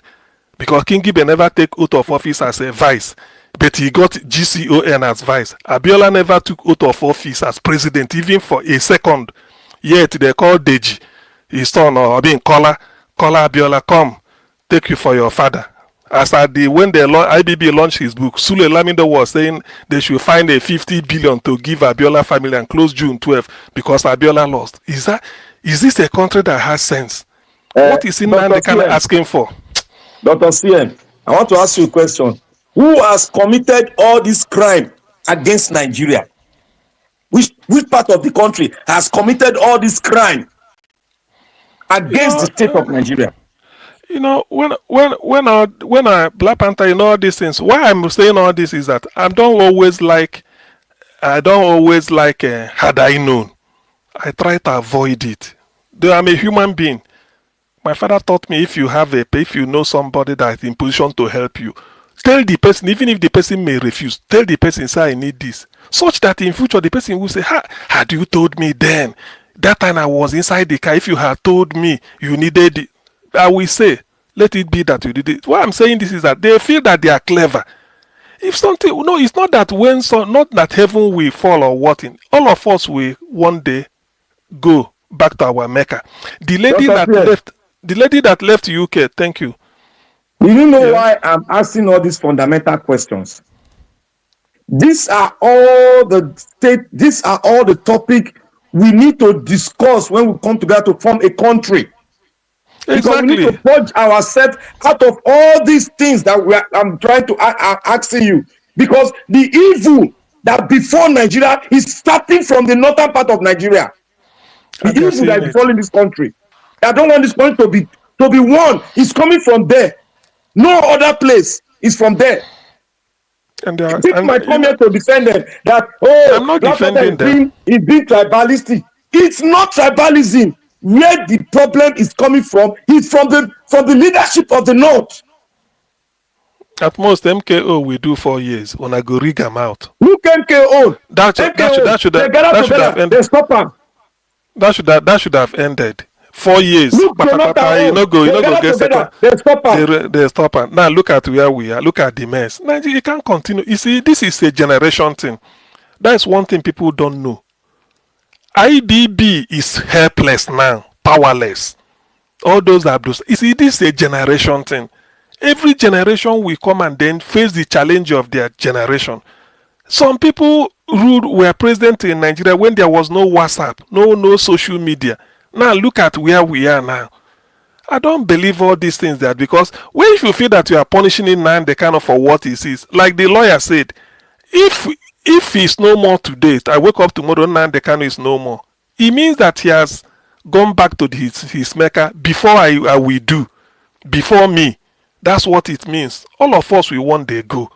When they were begging all this, I don't understand all this because it's a shame. If look, how do you explain it? You build it. Why can't he go and have treatment and come back and face your trial? You just hold it because it's an Igbo man. President. They ask the Nigerian presidiot, the question they ask him. They ask him, a woman came from the north. When we say, oh, the Black Panther, we should not talk about the north, the south, we should not do that. That is the wrong thing. You are just waiting for the doom days. They ask your president to be that what security measure are you going to put in the north? What did your president say? The lady is still alive. She said the president told her that there's nothing I can do in the security of the north. If he does it, they will buy him. He said it. The woman is still alive today. That is your president asking question about the unity of your so-called country. That's the country people find yourself. People are saying Nigeria is the country. That was Najatu Mohammed. I don't know. Thank you, my brother. Thank you. Najatu, the wife of former. The husband is Dr. Bala Mohammed, the political advisor to Abubakar Rimi. That one also was when they talk, because they would say, oh, the problem is from the north, is from the south, is from the east. Because you don't know the Nigerian system. Because of the problem of Nigeria that refuse for us to come together and speak is coming from that place called the caliphate. Nobody should hide from. We should not hide ourselves from the truth. It's come. My father even told me. My cousin even told me. Even Ganifa Emi said it. Yes. What are we talking about? It's true, because when you look at all this, that's why sometimes this Nigeria they are holding, you feel that. But no, you see, people cannot unite by force. You can't force unity on an unwilling people. You can't force a woman to be with you or a man to marry you. You can't do that. If a man should do it because of maybe the parents are alive, what if the parents are no more? He will become himself. The same thing applies to a woman. Unity or coming together in marriage, he should be willing. And there are rules. It may not be written, but there are norms you have to obey. You have to stay clear. That is under the terms. That's what Bola Ige asked in 1995 after the Ekpai Sarowiwa, they were interviewing him. He said he may be alive then, he may not be. But for Nigeria to march forward, that was his word, they must answer two fundamental questions. Number one, are we really ready to live together as one country? If so, under what terms? That terms means constitution. Is that not what we've been saying here all the time? Okay. But I don't know all these things. People still believe that we are still in 1917 or 1923. We are not. This is a different generation. You see how dark a lot of I'm saying it here categorically with full or confidence. You see how daft many Nigerians are. Okay, we said, okay, we agree. We want to be Nigeria.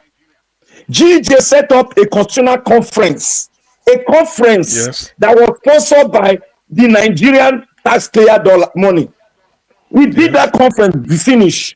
Let them go, let the conference agreement go through all the state house of assembly. Do you know what the North said? Go and read, it's there. It's on the paper.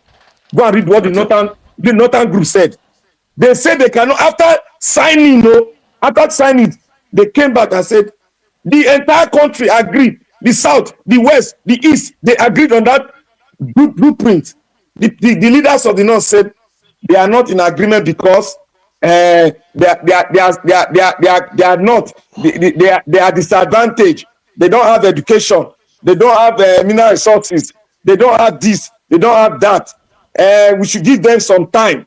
Then this that satanic boo-boo, carry him, he dust and throw him inside trash dustbin. Up to today, they're not bring out because the oppressive idiot, that is the president now, refused because he's scared.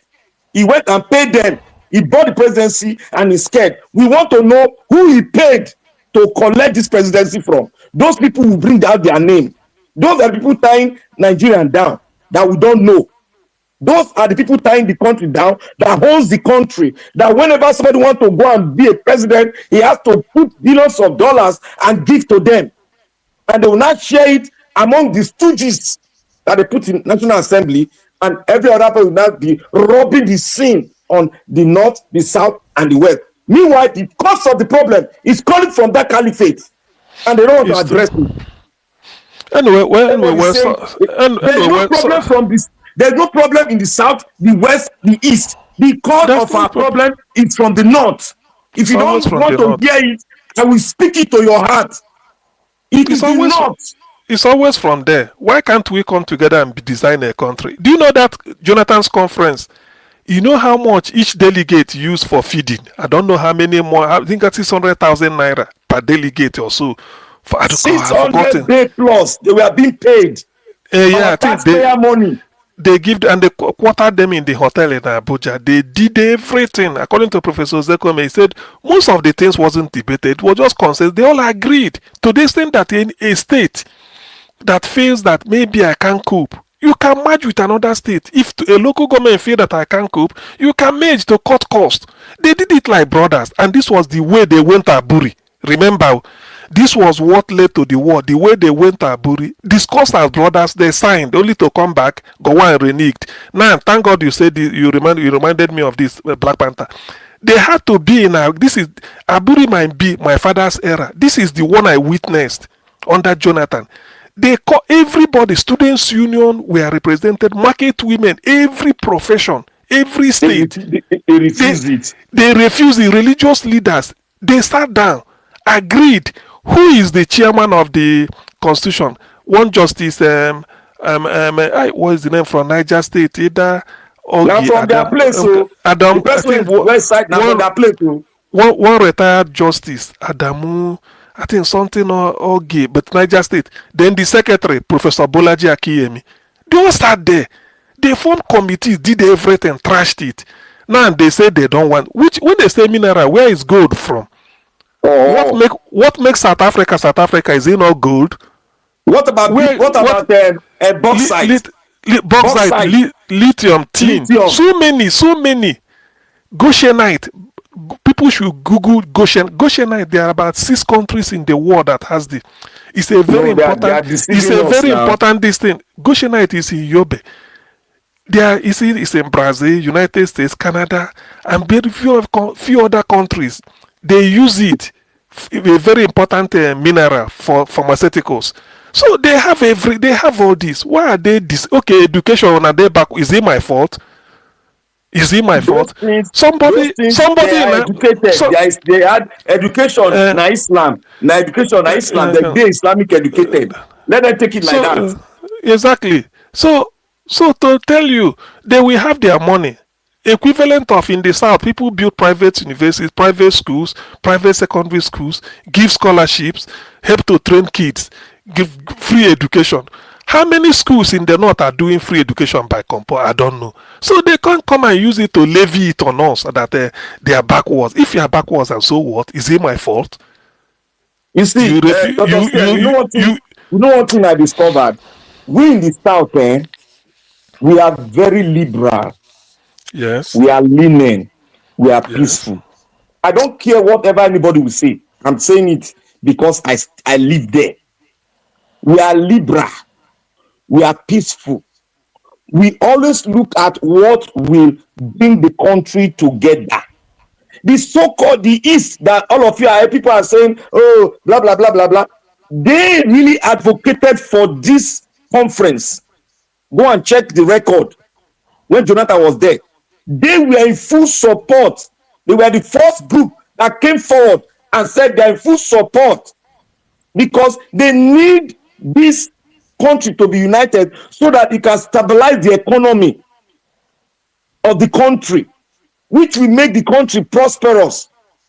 They put their signature before the West went in, before other regions went in. It was the North that the whole entire region convinced that we should go because they brought money to the South to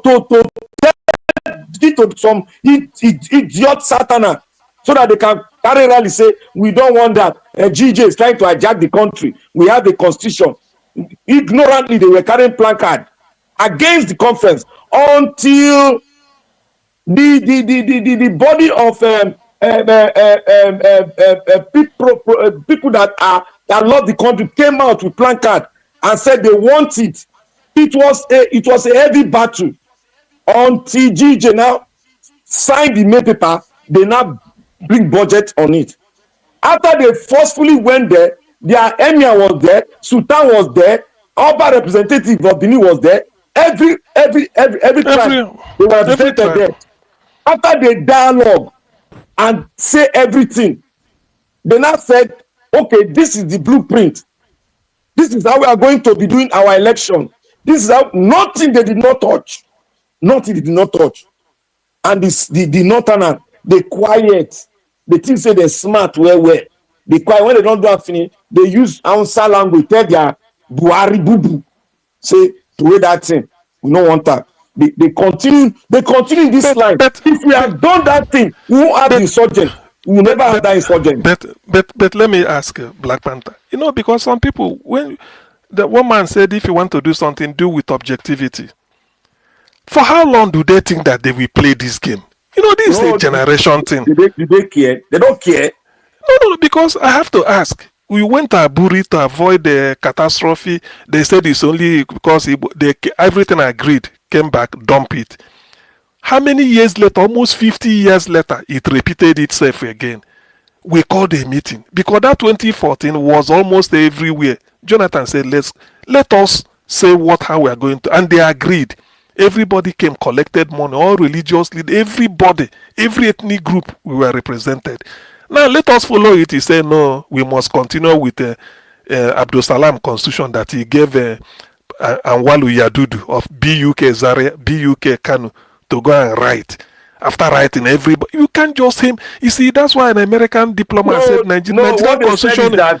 Somebody said yes, sorry to cut you. Somebody was, when I brought that issue out about Abdul Salami, some people were saying, oh, was the Southern people not among the people that wrote the constitution? You see how they stupidly they indict themselves. You see how they don't know anything, don't go ask questions. You see how stupidly some of the Southern they indict themselves.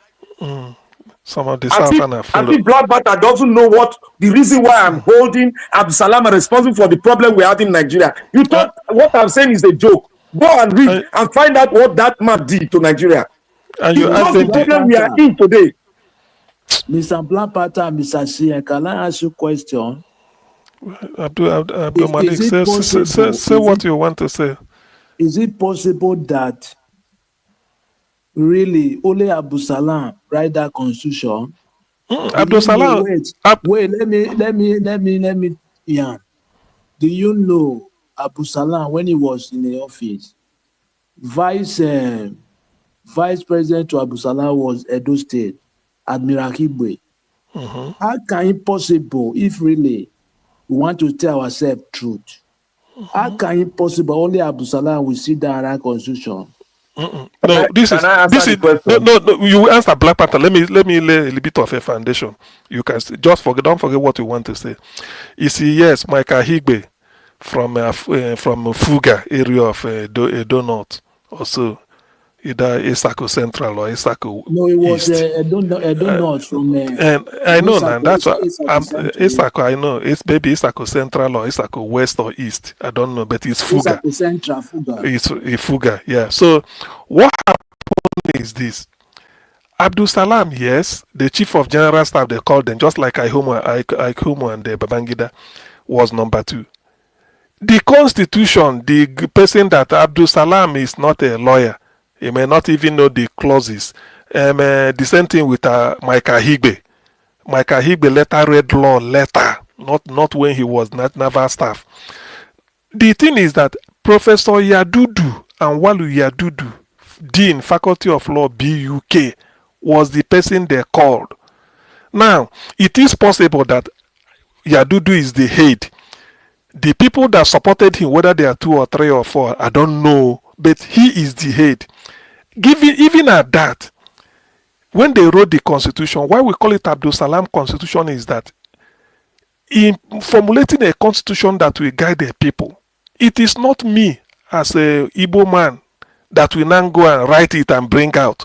Otherwise, it makes no meaning. No matter, even if it's excellent, even if after writing it, my friend Black Panther will say, yes, this is good. But the fact that I didn't include him while doing it is already illegal. Even if later he read it, it was his mind. But because he's not represented or his area, it's illegal. You don't take it. Why is it that if the so good, Obasanjo, the day he was taking oath of office on 29th May 1999, he had no constitution ready. John Wodo, former president of Ohaneze Ndigbo, was the Minister for Information under Abdul Salam. John Wodo said it is his office as information ministry that will print it and circulate it to different districts because they are in charge of government press. He said they didn't see it. He said, I don't have idea. As minister, I didn't see any constitution draft. Obasanjo didn't even see it. I was taking oath of office. I protect, defend. And Obasanjo comment on it. Said it himself. Yes, he didn't see it. So, okay, when they give you constitution, you hold it and said, I will defend this constitution, protect it, and preserve it. Obasanjo was saying that whether in a newspaper they give him, he hold. But constitution, there. So why then do you think it's not an illegal document? Even you don't even know what you are swearing into. Understand the magnitude of the enormity of the nonsense.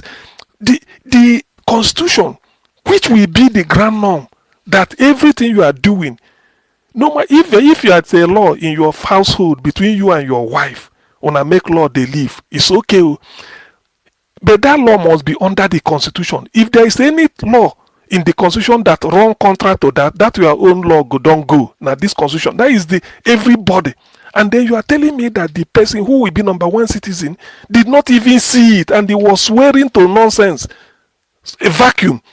If you ask Obasanjo now, where is the constitution? Immediately after taking oath, say, where is the constitution? You say, you know, see him. There. It was deliberate. So before you know what is there, I started the functioning. So that's why American diplomats said Nigeria is a pressure cooker.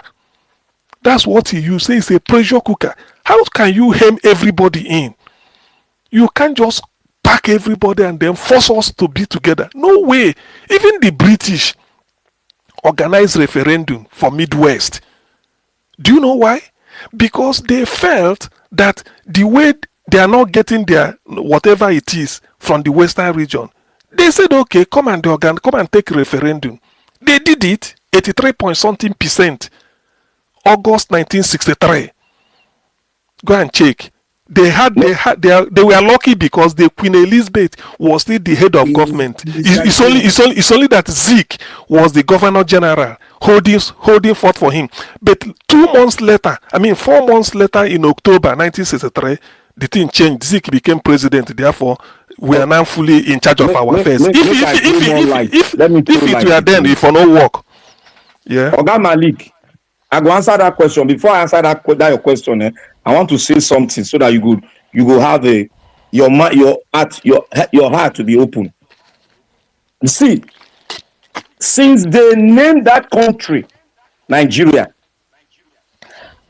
does it not occur to you that they refuse us sitting to formulate our own blueprint that will govern ourselves? Rather, they took our people to England, where they bug their rooms and bug everything. It's true. That they will speak. And they brought a constitution to them so that they can debate and correct what they want to do. They bugged them. So when they entered, they knew what they were going to say. So they counteract that thing and put a place where they could say, no going area. This is a blue zone, no go this place. They put them to them. So they couldn't discuss their own terms. Rather, they were discussing on the terms of the British colony. Since then, a black man has not sat down to write what will govern us. We have been borrowing from them. Now, I put that one down. Now, do you know why it is Abdul Salami constitution? You see, in the military, if the military man is the president, his rank, they'll carry him up to 4-star general. All the rest where they in body inside the all of them will be lieutenant, because that general position, it's a supreme head. They don't debate. Everything is like a king. Anything he says, it's final. Even if you are the deputy, you don't have a say. What he say is final. That is the military, and that is how they've been using to rule us. And when Abdul Salami, because this thing was pre-planned, when Abdul Salami hid this thing from us, do you know that it did not take him more than a month or two to bring that constitution to life? Does that not tell you that that was a pre-planned issue? Mm-hmm. It is. Does that not tell you? He now, instead of it to say, okay, let me give it to the body of lawyers. Let me take 4 from the north, 3 from the south. Let them come together and write it. Why did he take one person? Why did he take one person from the north? That is to tell you that it had been pre-planned and they know what they were doing. Because if they have not written this constitution the way it is, they won't have a platform to say, oh, we want to change it to favor us. Because they cannot debate that on the floor. That is why they push it forth to put what they want to be in the constitution, so that because they have the majority in the house, if you come to debate it, you will never have your way. But if we have a constitution that you and I has contributed to it, if they say they don't want this portion, it is very difficult for them to take it out, because the house might say, let us push for a referendum. And that is where they're going to fail. Because the southern legislators will oppose anything that will be expunged, that will favor the majority of the country in that constitution.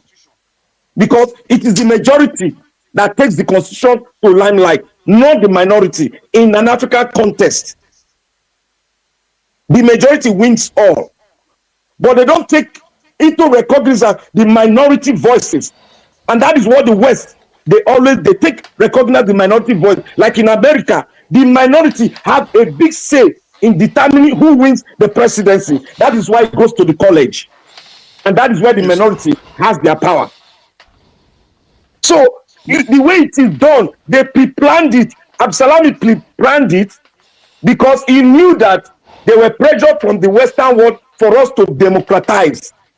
And if you want to democratize, if we have to do it and bring everybody to a consensus ground, they will never have what they want to have.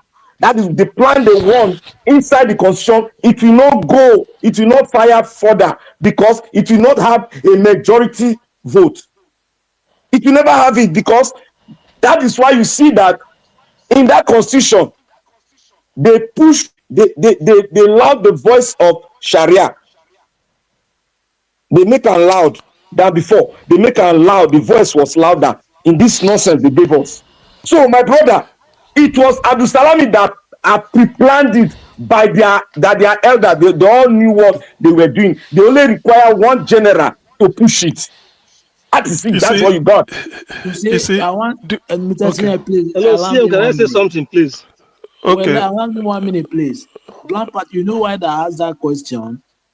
You know, before constitution reaching the country, judiciary must be aware. One. And the second one, why do I ask that?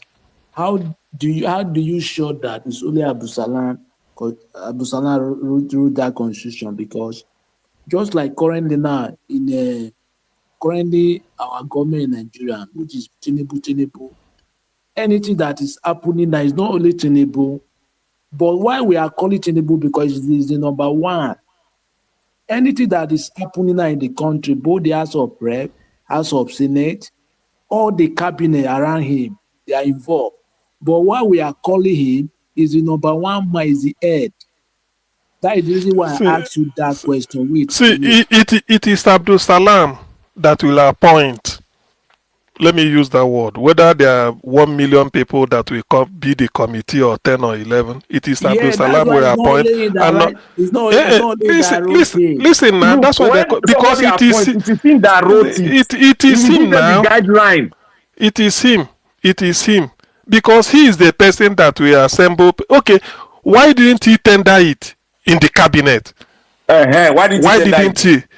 The minister, John Modo, Minister of Information, he is in charge of government press, government printing press. Anything government is printing is under Minister of Information.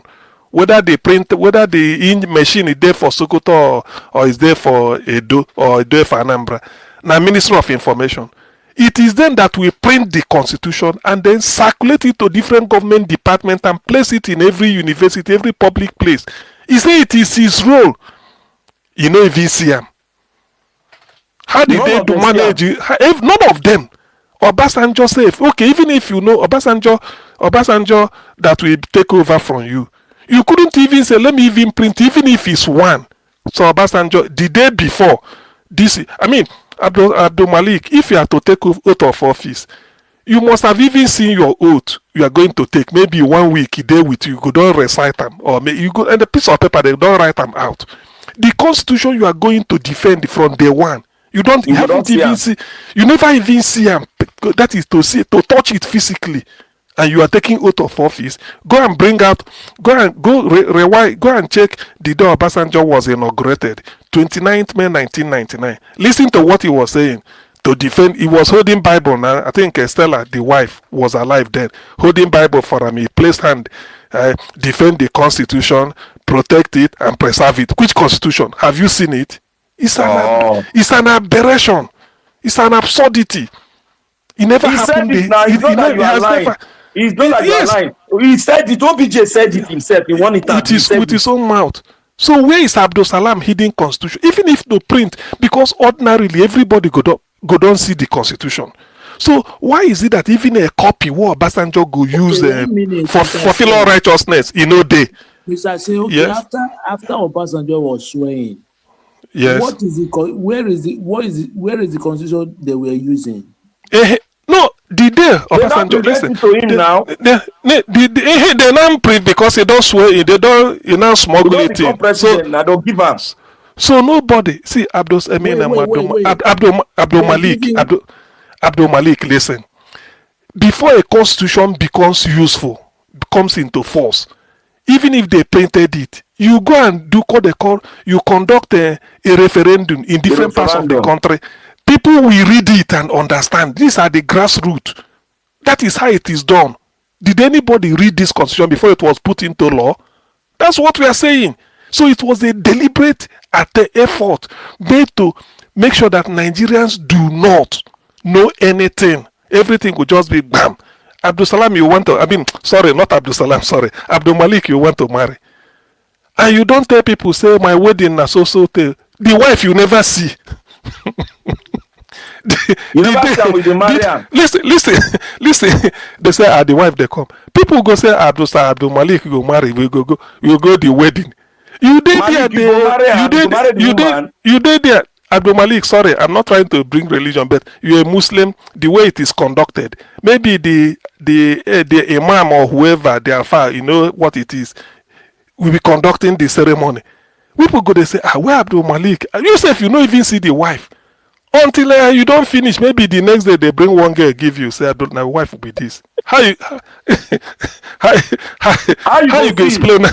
How do you explain it to people? You know why? I'm very surprised. How that one is possible. That's why but it is possible now. Because thank you. I try to learn from you because I see no reason why somebody want to swear in.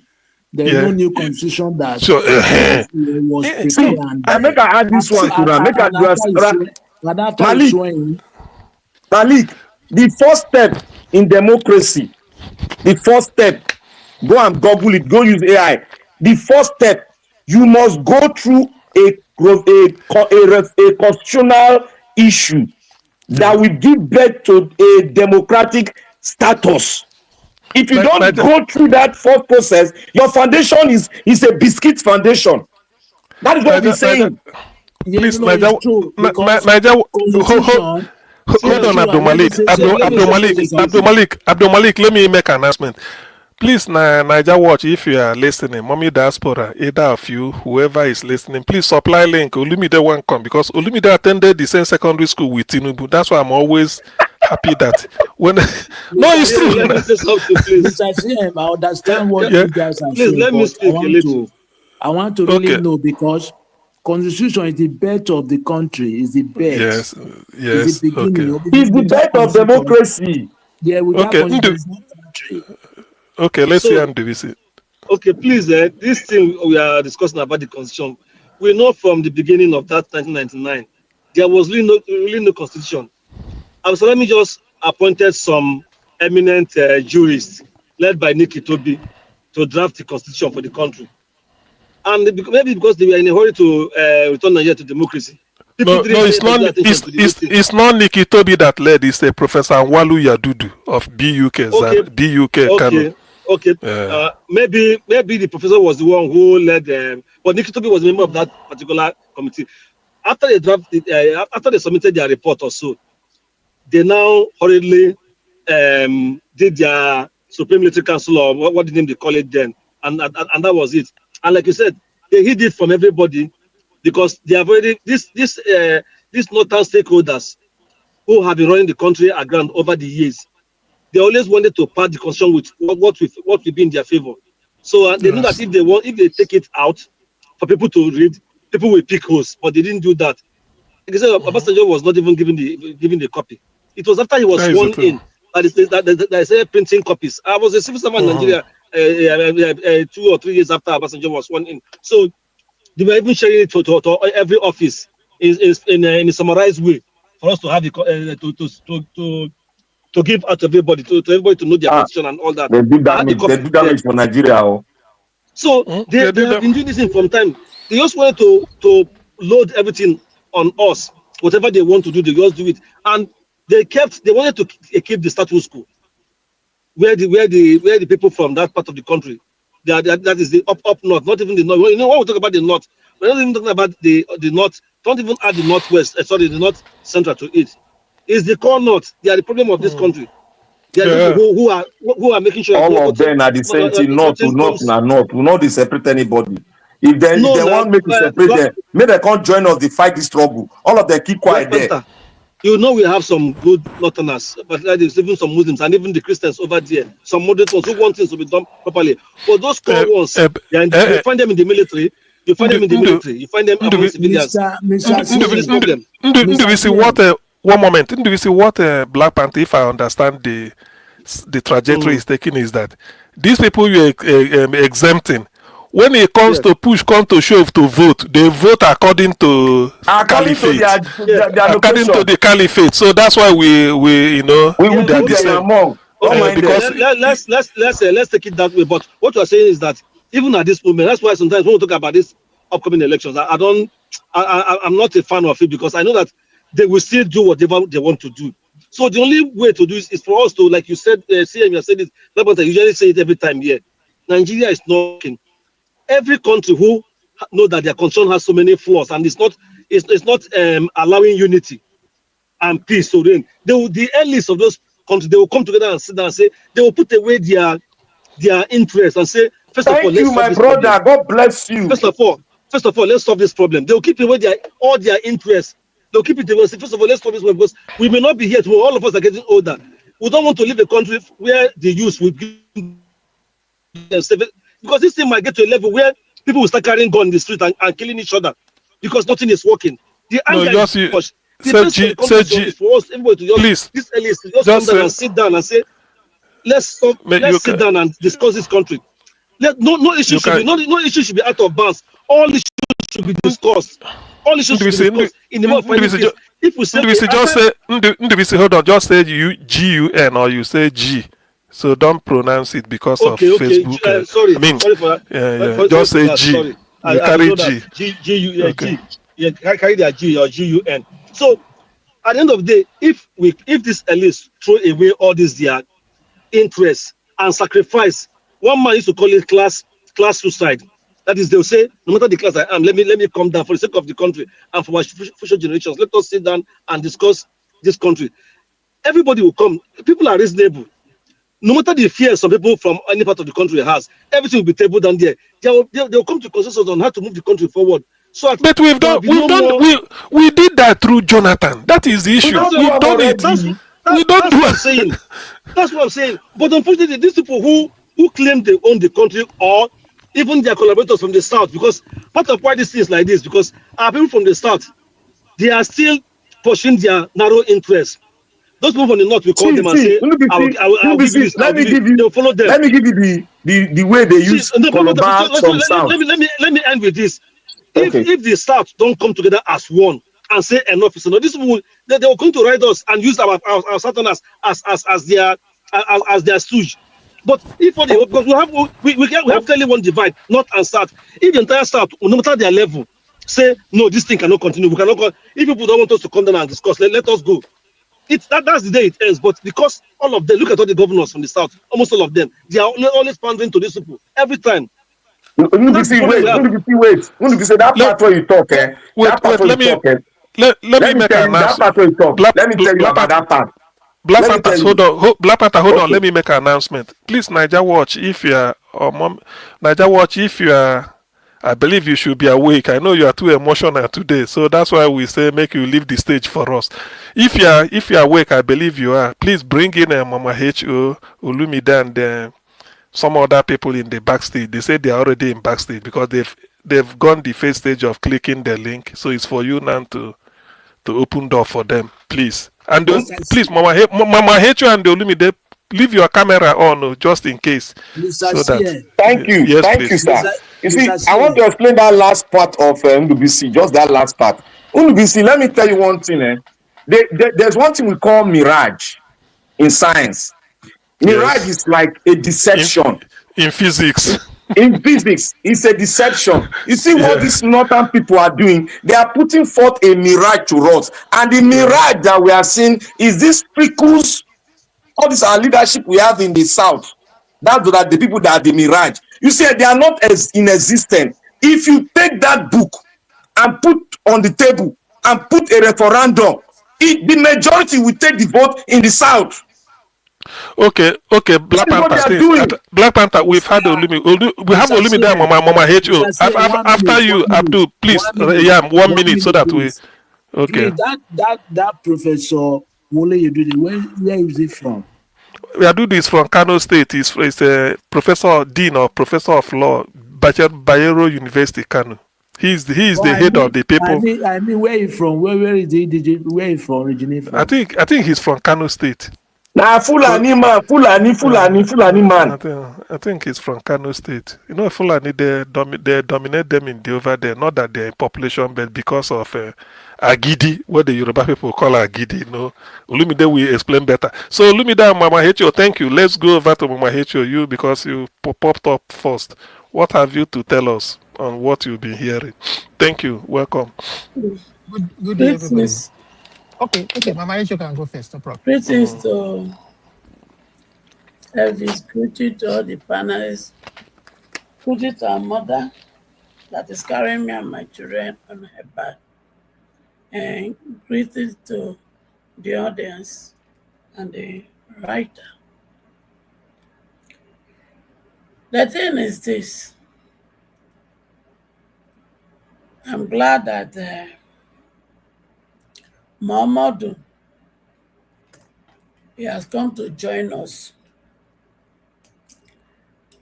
Muhammadu, welcome to the real life. The life you created for us because of your greediness. I hear say they gave you 170 something, a million, being a dollar. And you carry the money, send your children go Bodo Yibo. Muhammadu, the money when you collect, when you put up for this jamba, by night go don't finish. and welcome to the real life. No rock for Nigeria. If I tell you wrong, anywhere where you go wrong, we go find you. We go find you. So your matter, I leave her for that. And I want to say plenty thank you to my children for that useless minister when they be one appoint to make it take over innovation, science, and technology. Una do I? When I make sure say una dig in yash come out. They say pikin when no go let him mama sleep, he no go sleep. Elders, wicked people, wicked oppressors. When they're supposed to be civil servant, they can't turn themselves to civil emperor and civil master. Una come buga for Abuja because they no do nonsense. Oga minister, may I show my face for you? I will show you my face if you disagree. Unmute you my camera. Oga minister, when they forge certificate, welcome to our midst. Allah, all our money when you eat, when they pay you, the time when they parade yourself as minister with fake document, you go vomit everything. No? Everything. And to all my children, thank you for doing that, but the job never finished. There's no one not go fulfill destiny. There's no one not go sit on a rightful seat. So all of them, we're gonna begin to dig them out, so that every one of them in House of Rep, in House of Senate, in presidency, in Aso Rock, anywhere, House of Assembly, and what did they call them? Governor, all of them. Oh yeah, it is time we go face all the documents when they take enter. Because they do this nonsense. Because I know, obviously, just like if they do a paternity of children for Nigeria, majority of the children, when some women give their husband, not be their husband, the original children. I mean their papa. Therefore, make una begin to look for all their this thing. Because if we must win 2027 victory, we must start to begin to sack all of them one by one. I can guarantee you that if una dig deep from the presidency, President Ahmed Bola Tinubu, as he called himself, if una start from there, we go begin to remove all of them one by one, so that they're not going to ever smack contesting election. That is on that. You see, maybe I'm not vessel. Those when you want to come after me. Mr. Peter Obi, you dey vesper me well. You dey vesper me. Because you know from day one. Say ADC, they're not former because of you. They only lure you there so that you go bring obedient crowd to come vote for them. We talk. We dey shout. Say na deceit, na they deceive you go. But you not hear. Shebi now don dey clear to you. You dey follow the people when join hand to destroy the country, thinking that they are going to back you up. You don't see where Satan don't repent. Oga Obi, you don't see where Satan repent. All these people, they are nothing but monster. So if you think so, you need them to back you up, so that when you contest election and Agbado do wuru, they go follow you fight. Then you not sappy the people when they deal with. I hear say you they go AA party. Oga Obi, you know say the AA party when you want try to enter. Now they get them. Now the extension. So Oga Obi, if you want really contest the election, hear me and hear me well.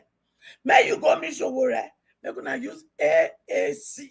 Because every other party, they don't set trap wait for you.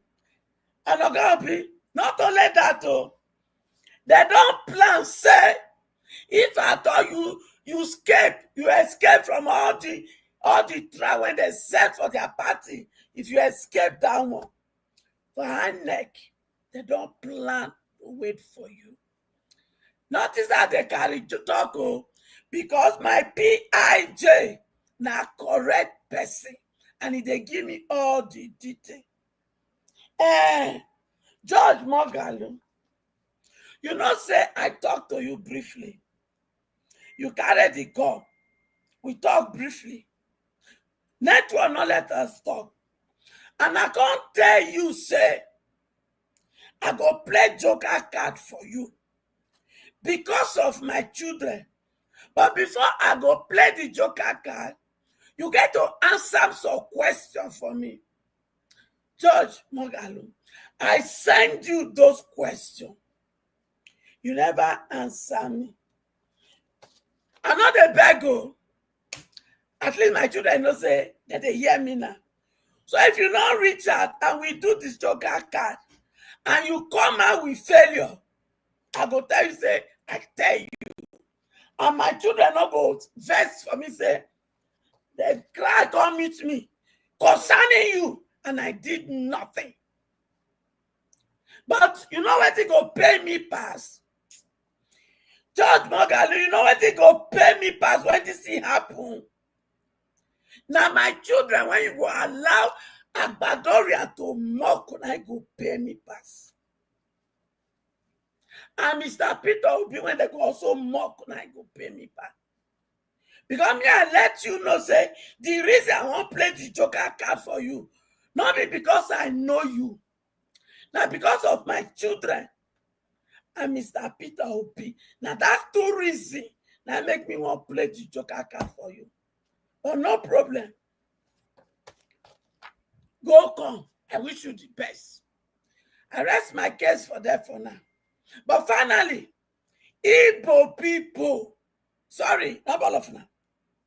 Some Igbo people, you people are nothing but wicked. Especially those of you when they give power, when they sit of authority. From the governors to the House of Rep, House of Senate, and other offices when they give you. And one ask you a question. What gain are you people gaining from them maltreating your own?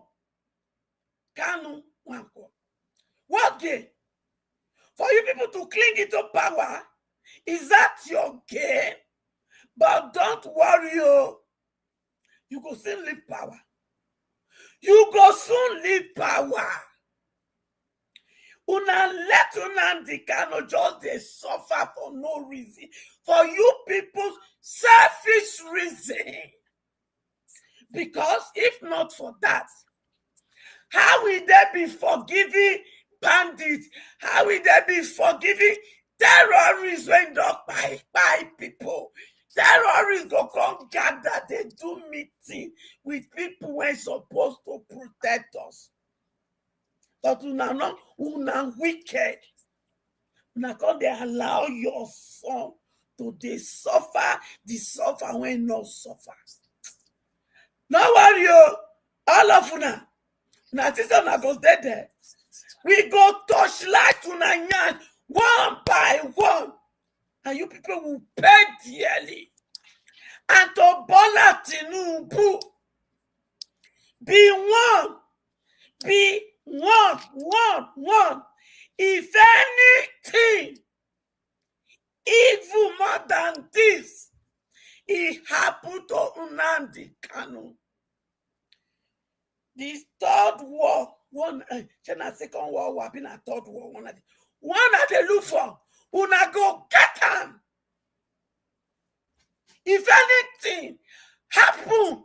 Now be say now you Tinubu, Remi Tinubu, Akpabio, House of Rep and House of Senate, governors. If anything happen to Nnamdi Kanu, now be say una don't declare war. Then we go fight the war once and for all. Because you people are nothing but evil monster, callous and wicked people. And it shall not be well with all of you, including your wives and all your children. The earth will fight against all of you. The air you breathe will turn to acid for you people. The sun and the moon, they will reject you. I rest my case for them for now. Thank you. Thank you, Mama Hecho. Olumide, Yes, longest time. Welcome. Yeah, thank you. I was Thank telling you. people that you are an old boy of the same school with Tinubu. Only say Tinubu graduated before the school was built, but you say if you graduated You know, after, so that yeah, is and, it. and you know Yeah. the big problem is the guy will not listen to me as an ex As an ex-old boy. as my former senior now. He will not listen to good advice. So that's my only problem with him. But you know, good day everybody, good day Elvis, and Thank all the you. panelists and everybody listening. So I came in because I heard a very good critical sound bite from Black Panther. It was making sense, but there was one thing that struck me from what he said, and also because Abdul Malik. I wouldn't say Abdul Malik is ignorant or lacks understanding. I would just say maybe a lot of Nigerians need to be enlightened about what is going on. I mean, the majority of us, I was born in the 70s, in the late 70s, and Nigeria's problem started from from the moment um, uh, first regional government got truncated, and things have never been the same again. So first, the issue that Black Panther raised about having never heard the black man, having never seen or heard that a black man wrote a blueprint that are able to govern themselves properly. You know, I disagree with that. When we did our regional government, we were moving in the right direction, even though our politics was full of politics of bitterness, you know. But the only problem is that in the game of democracy, when things go wrong, it is because those who lose are sore losers. That is what history has taught me from all I've seen. You understand? Those who lose at the end of the day are desperate, they are sore losers. You understand?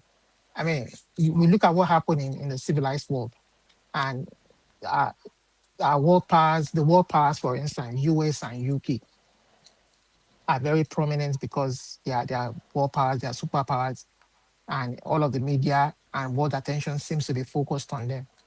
We can see how politics in the US can be very bitter right now between, we'll say the left, we'll say the right, conservative, liberal, and so on and so forth. Even in here where I stay in Canada, I'm sure in the different parts of the world where Nigerians are, Germany, Poland, different parts of the world, Italy, there's always this bitter fight between opposition, conservative, left-leaning, and the rest of it. But at the end of the day, the will of the people will prevail.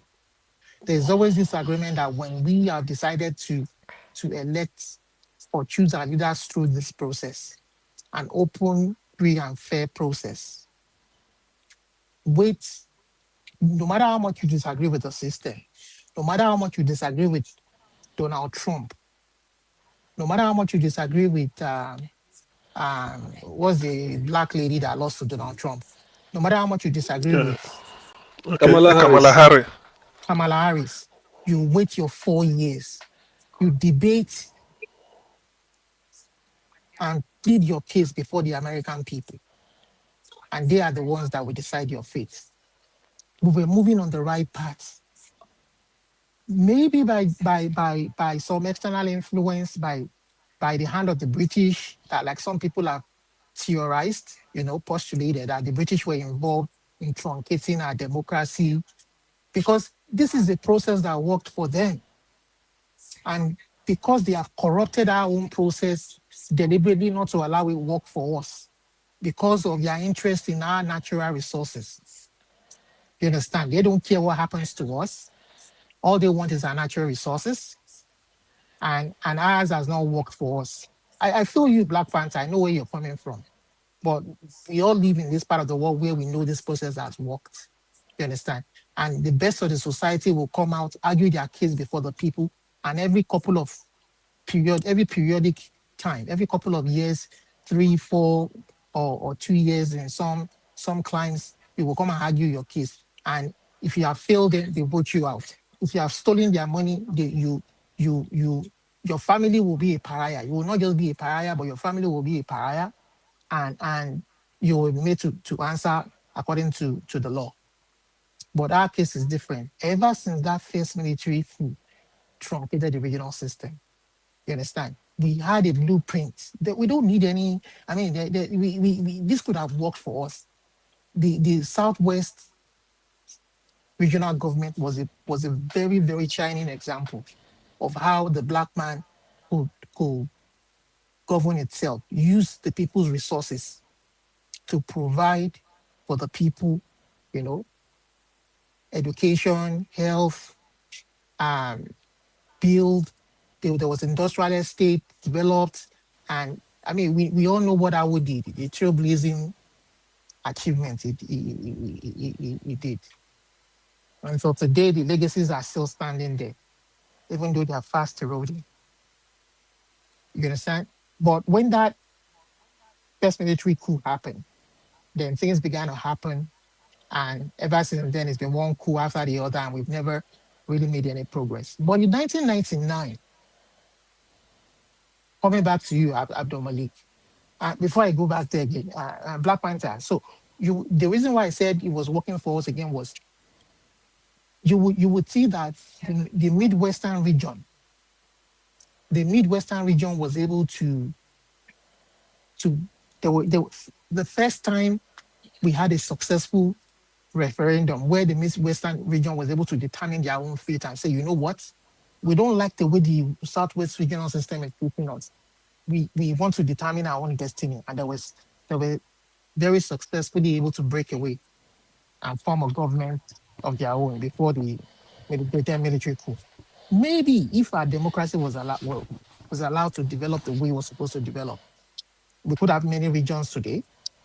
We could have 15, 20 regions, but with development spiraling all over, every region using their resources to develop themselves, Even the North that we thought was backward then, perhaps they would have overtaken the Southwest.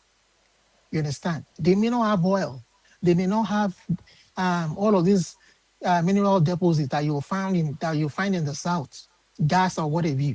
But perhaps it would have been technology. Perhaps it would have been brain power, like you have in Japan, the third world largest economy.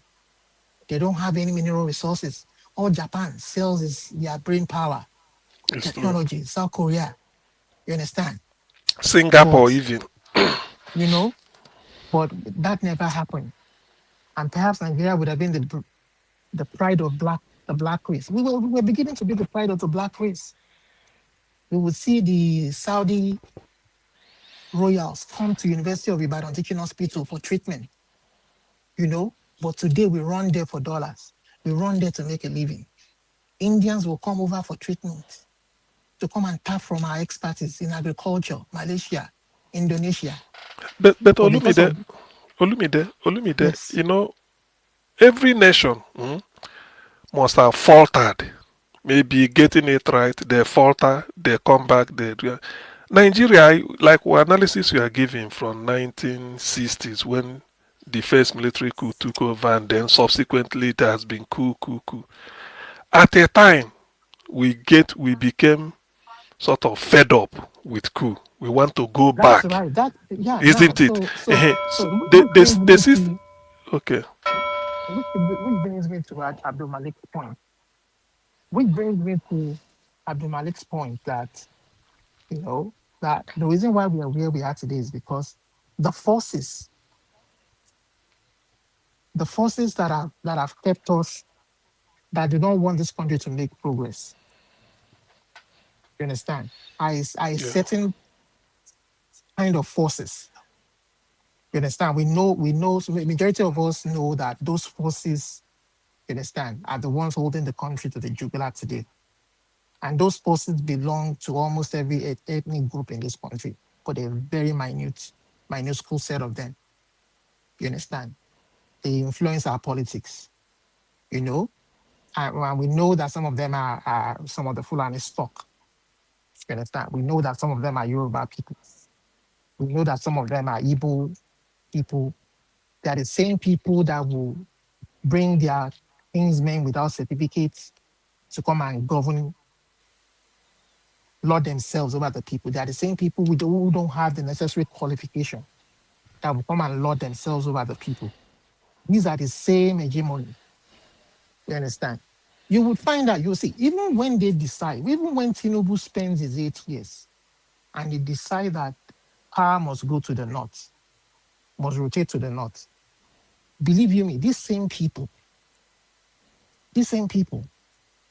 will make sure that the northerner that it goes to, you understand, is that northerner that is sworn to that corrupt hegemony that is holding the country to the jugular. They knew what they were doing when they gave it to Tinubu. You understand? So that is why somebody, see, even Obasanjo is part of that corrupt hegemony. It's part of it. You know, I'm an exact person. So, but unfortunately, I have to say the truth where the truth is, because the country is far gone, and the way it is right now. Olumide, let me ask you this question. You know, given the way you see the country now, do you really think that Tinubu's 4 years, if Tinubu leaves, that Nigeria will continue to be together? Do you think so? So the way the country is right now, it's sitting on a keg of. See, Nigeria is already a failed state. Yeah. You understand? The country is a failed state, but the fact that it's a failed state doesn't mean, you know, that if you go and look at the definition, the United Nations definition of different categories of states, there are some states that are failed. There are some states that are almost Failing. near failed. Yeah, failing. There are some states that are. We haven't gotten to that stage yet where it is on. It's you know, like Somali. Is it a patient? Can you get the phone number? I'll call back. Get the phone number and I'll call back. So we haven't gotten to that stage where there are some states where, like Somali, where there's nobody, everybody's it's just a country. There's no, you know, it's broken into fragments where it is ungovernable. There's no state. They still have a state, but it's a failed state. It is only catering to a particular set of people and not to the whole populace. But we will get to that point where it will fragment and there will be no state at all. And every clan, every place will have its own clan lord that they will answer to. But it's happening in bits and pieces. You can see that happening in the north right now. You can see that happening even in some places in the south. You know that some guys are the ones controlling some particular areas. But you know, so it will get to that point. It will not be in our lifetime, you know. It will get to a point that some particular children, some of our particular children yet born will say, you know what, our fathers suffered, they kept quiet, they suffered. Our great-grandfather kept quiet, they suffered. Again, they won't accept it. And they will bring the whole thing down. We may not have the guts to do it, you know. Okay. Our next children may not have the guts to do it. But there will come a time when some people, you know, even in the US, when the blacks, you know, when they finally got their emancipation, they finally they had to stand up and say, you know what, enough is enough. We were brought here, we didn't know our homes, we didn't know our places. And they said, you know what, enough is enough. We can't take this anymore. You have to treat us like human beings. We have to treat us like equals. You have to, and if it wasn't for people like Martin Luther King, um, Elijah Muhammad, Malcolm X, even those of us running to America and Canada today or the other places, I don't think we'll be enjoying. There are giants that will stand on their shoulders. So if the people of the land who own the land will rise up one day and say, you know what, enough is enough. It may not happen in my lifetime, but I would have loved to see my people freed in their lifetime, you know. But the time will come when they will rise and whether they like it or not, the cookie will crumble at some point in time. So for how long they can suppress the people, we'll see. You can see that in Burkina Faso, the people who have risen and they have said, France, enough, we can't have this anymore, you know. So, Okay. but which brings me to Malik.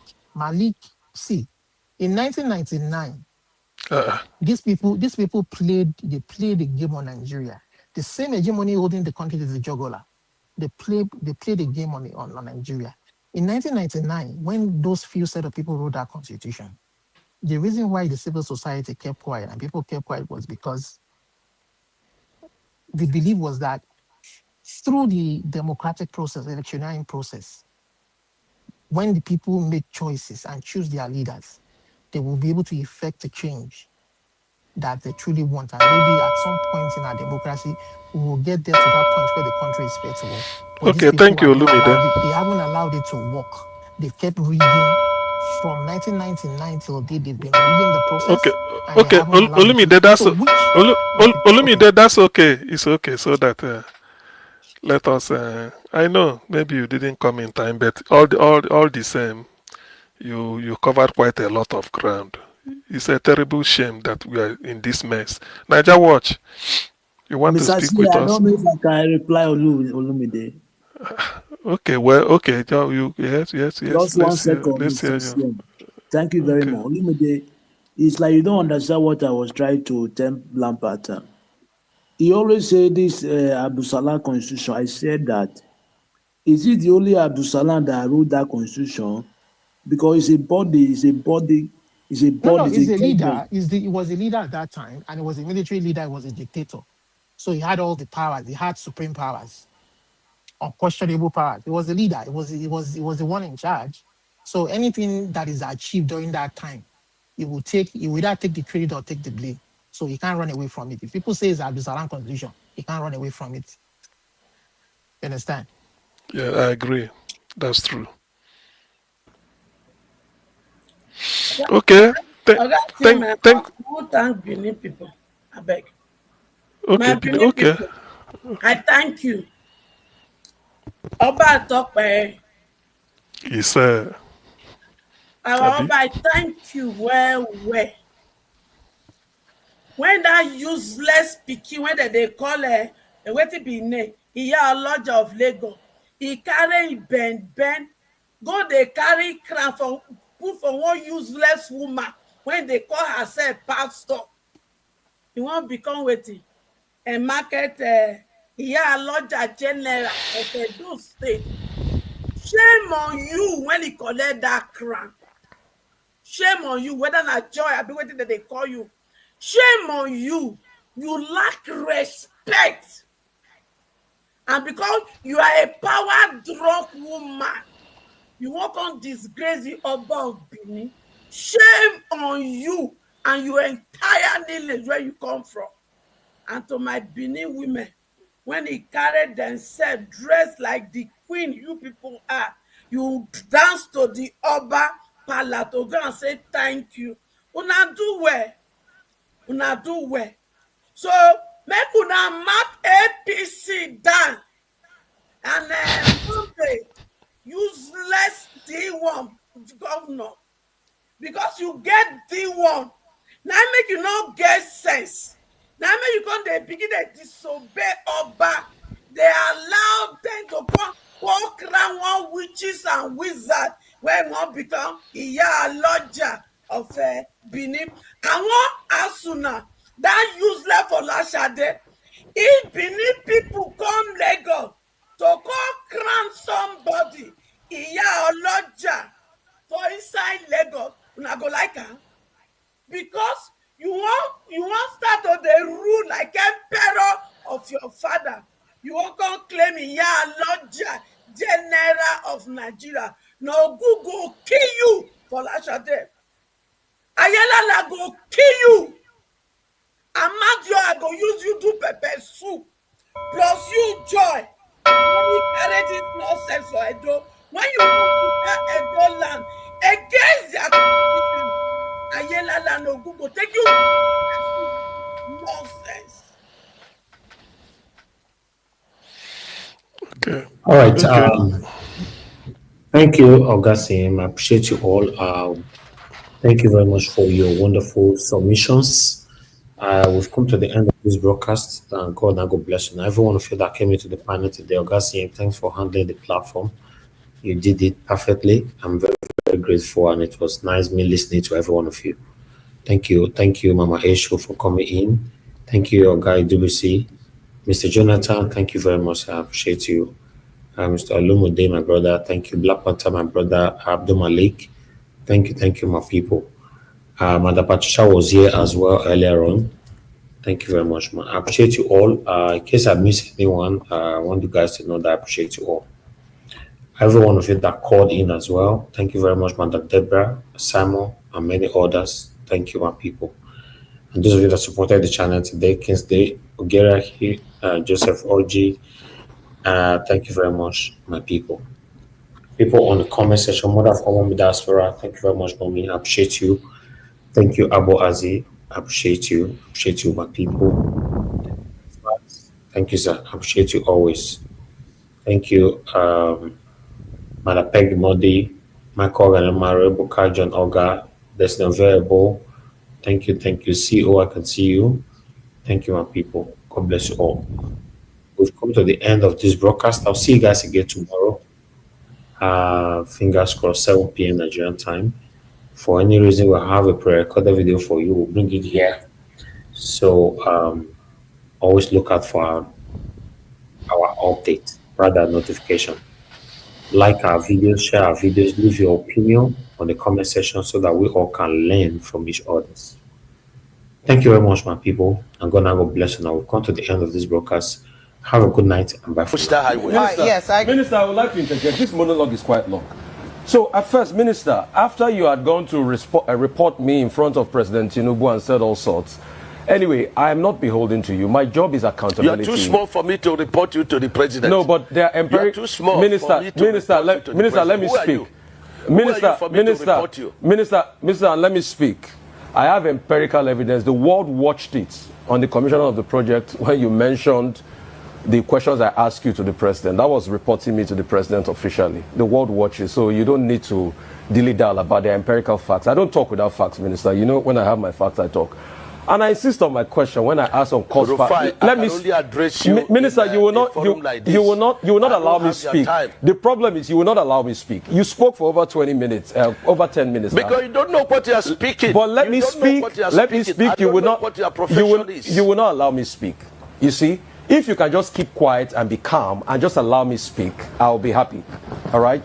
So my question still persists as regards the cost per kilometer. You cannot tell me that we don't have a right to know the cost per kilometer. Even if it's an undulating landscape, give us all the facts and the details of the cost per kilometer.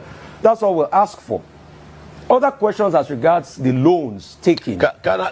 Let me finish. No. I will keep quiet for you to damage information. Let me finish. Listen to me. Minister, you will not allow me to speak. The minister will not allow me to speak. No. Don't do that with me. Minister will not allow me to speak. I was in your studio. Minister will not allow me. And when the first section was on, and I ran the figures.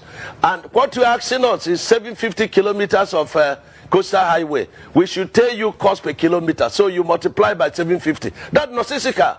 No, so tell me the cost per kilometer. There's nothing too hard for you to tell me that figure. You've not still told me that figure, so I was right on that point. The second point, because you don't understand anything. The second point I'm trying to make is you don't understand anything. I'm a professor in this field. Okay. You don't understand anything. What university gave you professorship in this field? And you cannot ask me to tell you a cost. What university gave you professorship in engineering? I didn't know you were Professor Mai, Minister. I didn't know.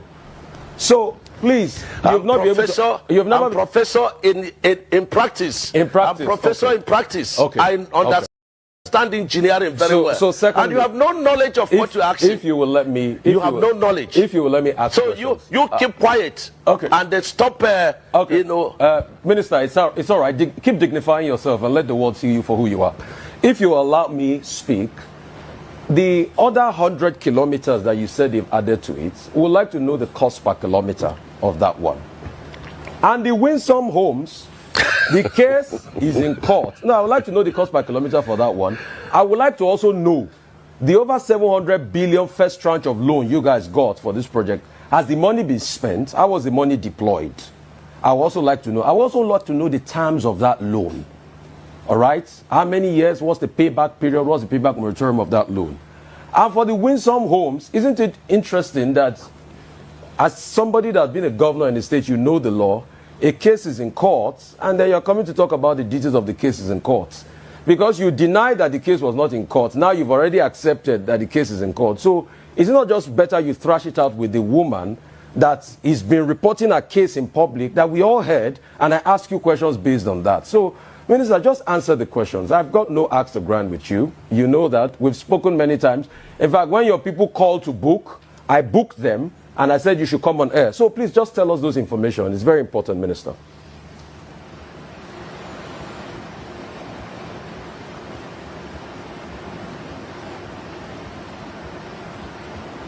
I'm not hearing, even though this guy is...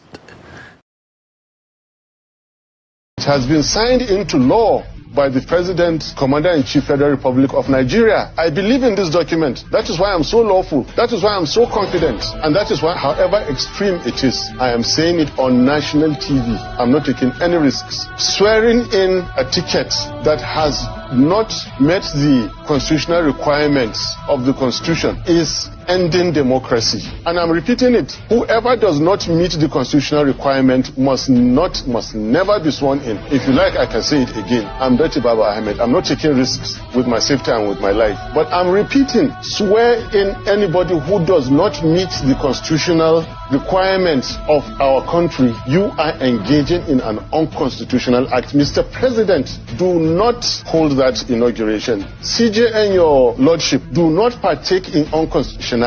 I am taking these risks for the sake of my country. Yes, it is extreme, and I'm saying it. It was more extreme for Yakubu to issue that certificate. It was reckless. He is putting all our lives in danger. All of us were already at risk. So what is there again in me taking risks again? What have they not done against Nigeria? What have they not abused in Nigeria? Now they'll take the constitution, they are going to swear this man in, and I should be afraid? I will not be. I am telling you that on the 29th of May 2023, swear in Tinubu as this result is. You have ended democracy, whoever you are. It is us in APC who are dissatisfied with him, that who put him in power. We are the ones that will remove him from the power. We are in our party, and in this party, we will ensure that Bola Tinubu does not come for a second term, because that will be great torment and torture for Nigerians. How do people work for you to get into power, and you use and dump them, and you start empowering other people who never belong to our party, who never worked with us at the campaign council, who just... I mean, I don't understand this Bola Tinubu of a man. He will just... I don't know what his game plan is. But he's wasting his time, because we are the ones that put him in power. We know our calculations, how we put him in power, and we are going to get him out of that power. That's for sure. He's wasting his time. But even at that, Ruben, a majority of Nigerians did not vote for him. We did the calculation. All we needed to do was to wait for Atiku and Peter Obi to split their votes. That's how we won. Since 1999, Bola Tinubu has had the lowest margin of votes of all presidents. He had less than 40% of votes. We calculated it. We worked at campaign council. Go and check the records. So there's nothing I don't know about how Bola Tinubu won. Let's see how we win in 2027. Yeah, but Tinubu got 62%. He got 62% of the votes from northern Nigeria. But let's leave statistics. I don't even like any of them. I don't like Atiku. I don't like Obi. We are a country of over 200 million people. There are other people that will come up. So many times that I'm thankful for the opportunity to perhaps explain it so that the idiots who have continued to assume that I have broken my word would be clear. I said if he won the presidency, I'll leave Nigeria on exile. So let me clear that up. For him to have won, the people would have had to have voted for him. We didn't vote for him. He stole the presidency. Yakubu and INEC sold him the presidency.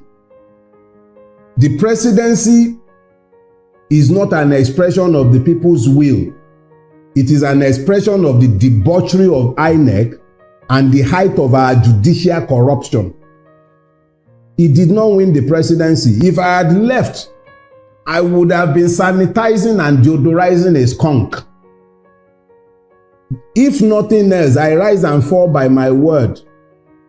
And when I said that I would live on exile if this man won, it was so that people will know that I do not believe Nigerians to be depraved enough to be possessed of the idiocy to vote somebody like him into power. And they did not. Anybody who prefers to delude themselves can continue to delude themselves, but Tinubu knows, INEC knows, the judiciary knows, and so do a lot of Nigerians, that Tinubu did not win the presidency. He stole it. So I'm not leaving because he did not win. It's that simple. That I'm still here is in rebuke of him. It actually cost me a lot more to stay here. It's not just the multiple level of danger that I face on a daily basis by remaining in Nigeria. Because if they will be planning my murder 3 years ago when they were not in power, one of his goons in Lagos State was the one sat at the head of the plot to kill me. They are the ones in power now. Ordinarily, I should run now. But I'm here. I am here because he did not win. He knows it. And every man and his dog in Lagos State knows it. He was beaten resoundingly in Lagos on the 25th of February. He couldn't even make 15% in Lagos. Segun Agbaje, the INEC commissioner in Lagos State, cannot produce the form EC8A for Lagos State up till today. I was the person who was charged by the Obi legal team to collect the election material from INEC. He could not up until today, INEC in Lagos State cannot give us the form EC8A, which is the polling unit level result. Because they know he lost. He lost woefully. He was thoroughly rejected across the length and breadth of the state that he has held hostage. For 24 years as at that time, he lost. So how much more the other parts of Nigeria? Let them continue fooling themselves. He has snatched it, grabbed it, but he can't run with it. And that's why we are all in the mess that we are in today. So yeah, if he had won, if Nigerians had been foolish enough to have voted for him, I would have left. It wouldn't be because of him. It would be out of protest that I could be stuck with such evil people who would have found the grace to vote for somebody like him. But as I have said, they did not vote for him. They rejected him. He has forced himself on us. And we can't do much about that. But I'm not going to legitimize his stealing by leaving. He didn't win. All of them. The political class has decided that they are the bandits against the people of Nigeria. Between the executive, the president, the presidency, the National Assembly, I think they are decided that they are the bandits. They are the bandits. All of them. The political class has decided that they are the bandits against the people of Nigeria. Because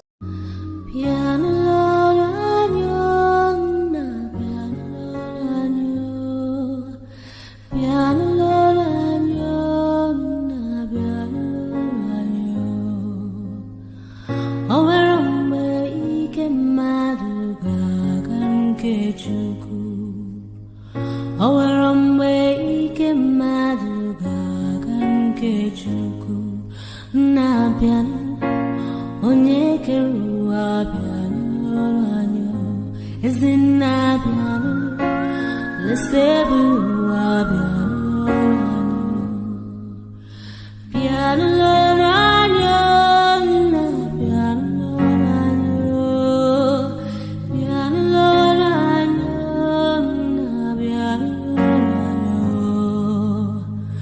o nwere mgbe ike mmadụ ga-akarị nke Chukwu bịanụ ọrụ anyị nna bịanụ ọrụ anyị bịanụ ọrụ anyị nna bịanụ ọrụ anyị o nwere mgbe ike mmadụ ga-akarị nke Chukwu o nwere mgbe ike mmadụ ga-akarị nke Chukwu na-abịanụ onye kere ụwa bịanụ ọrụ anyị ezi nna bịanụ lesebu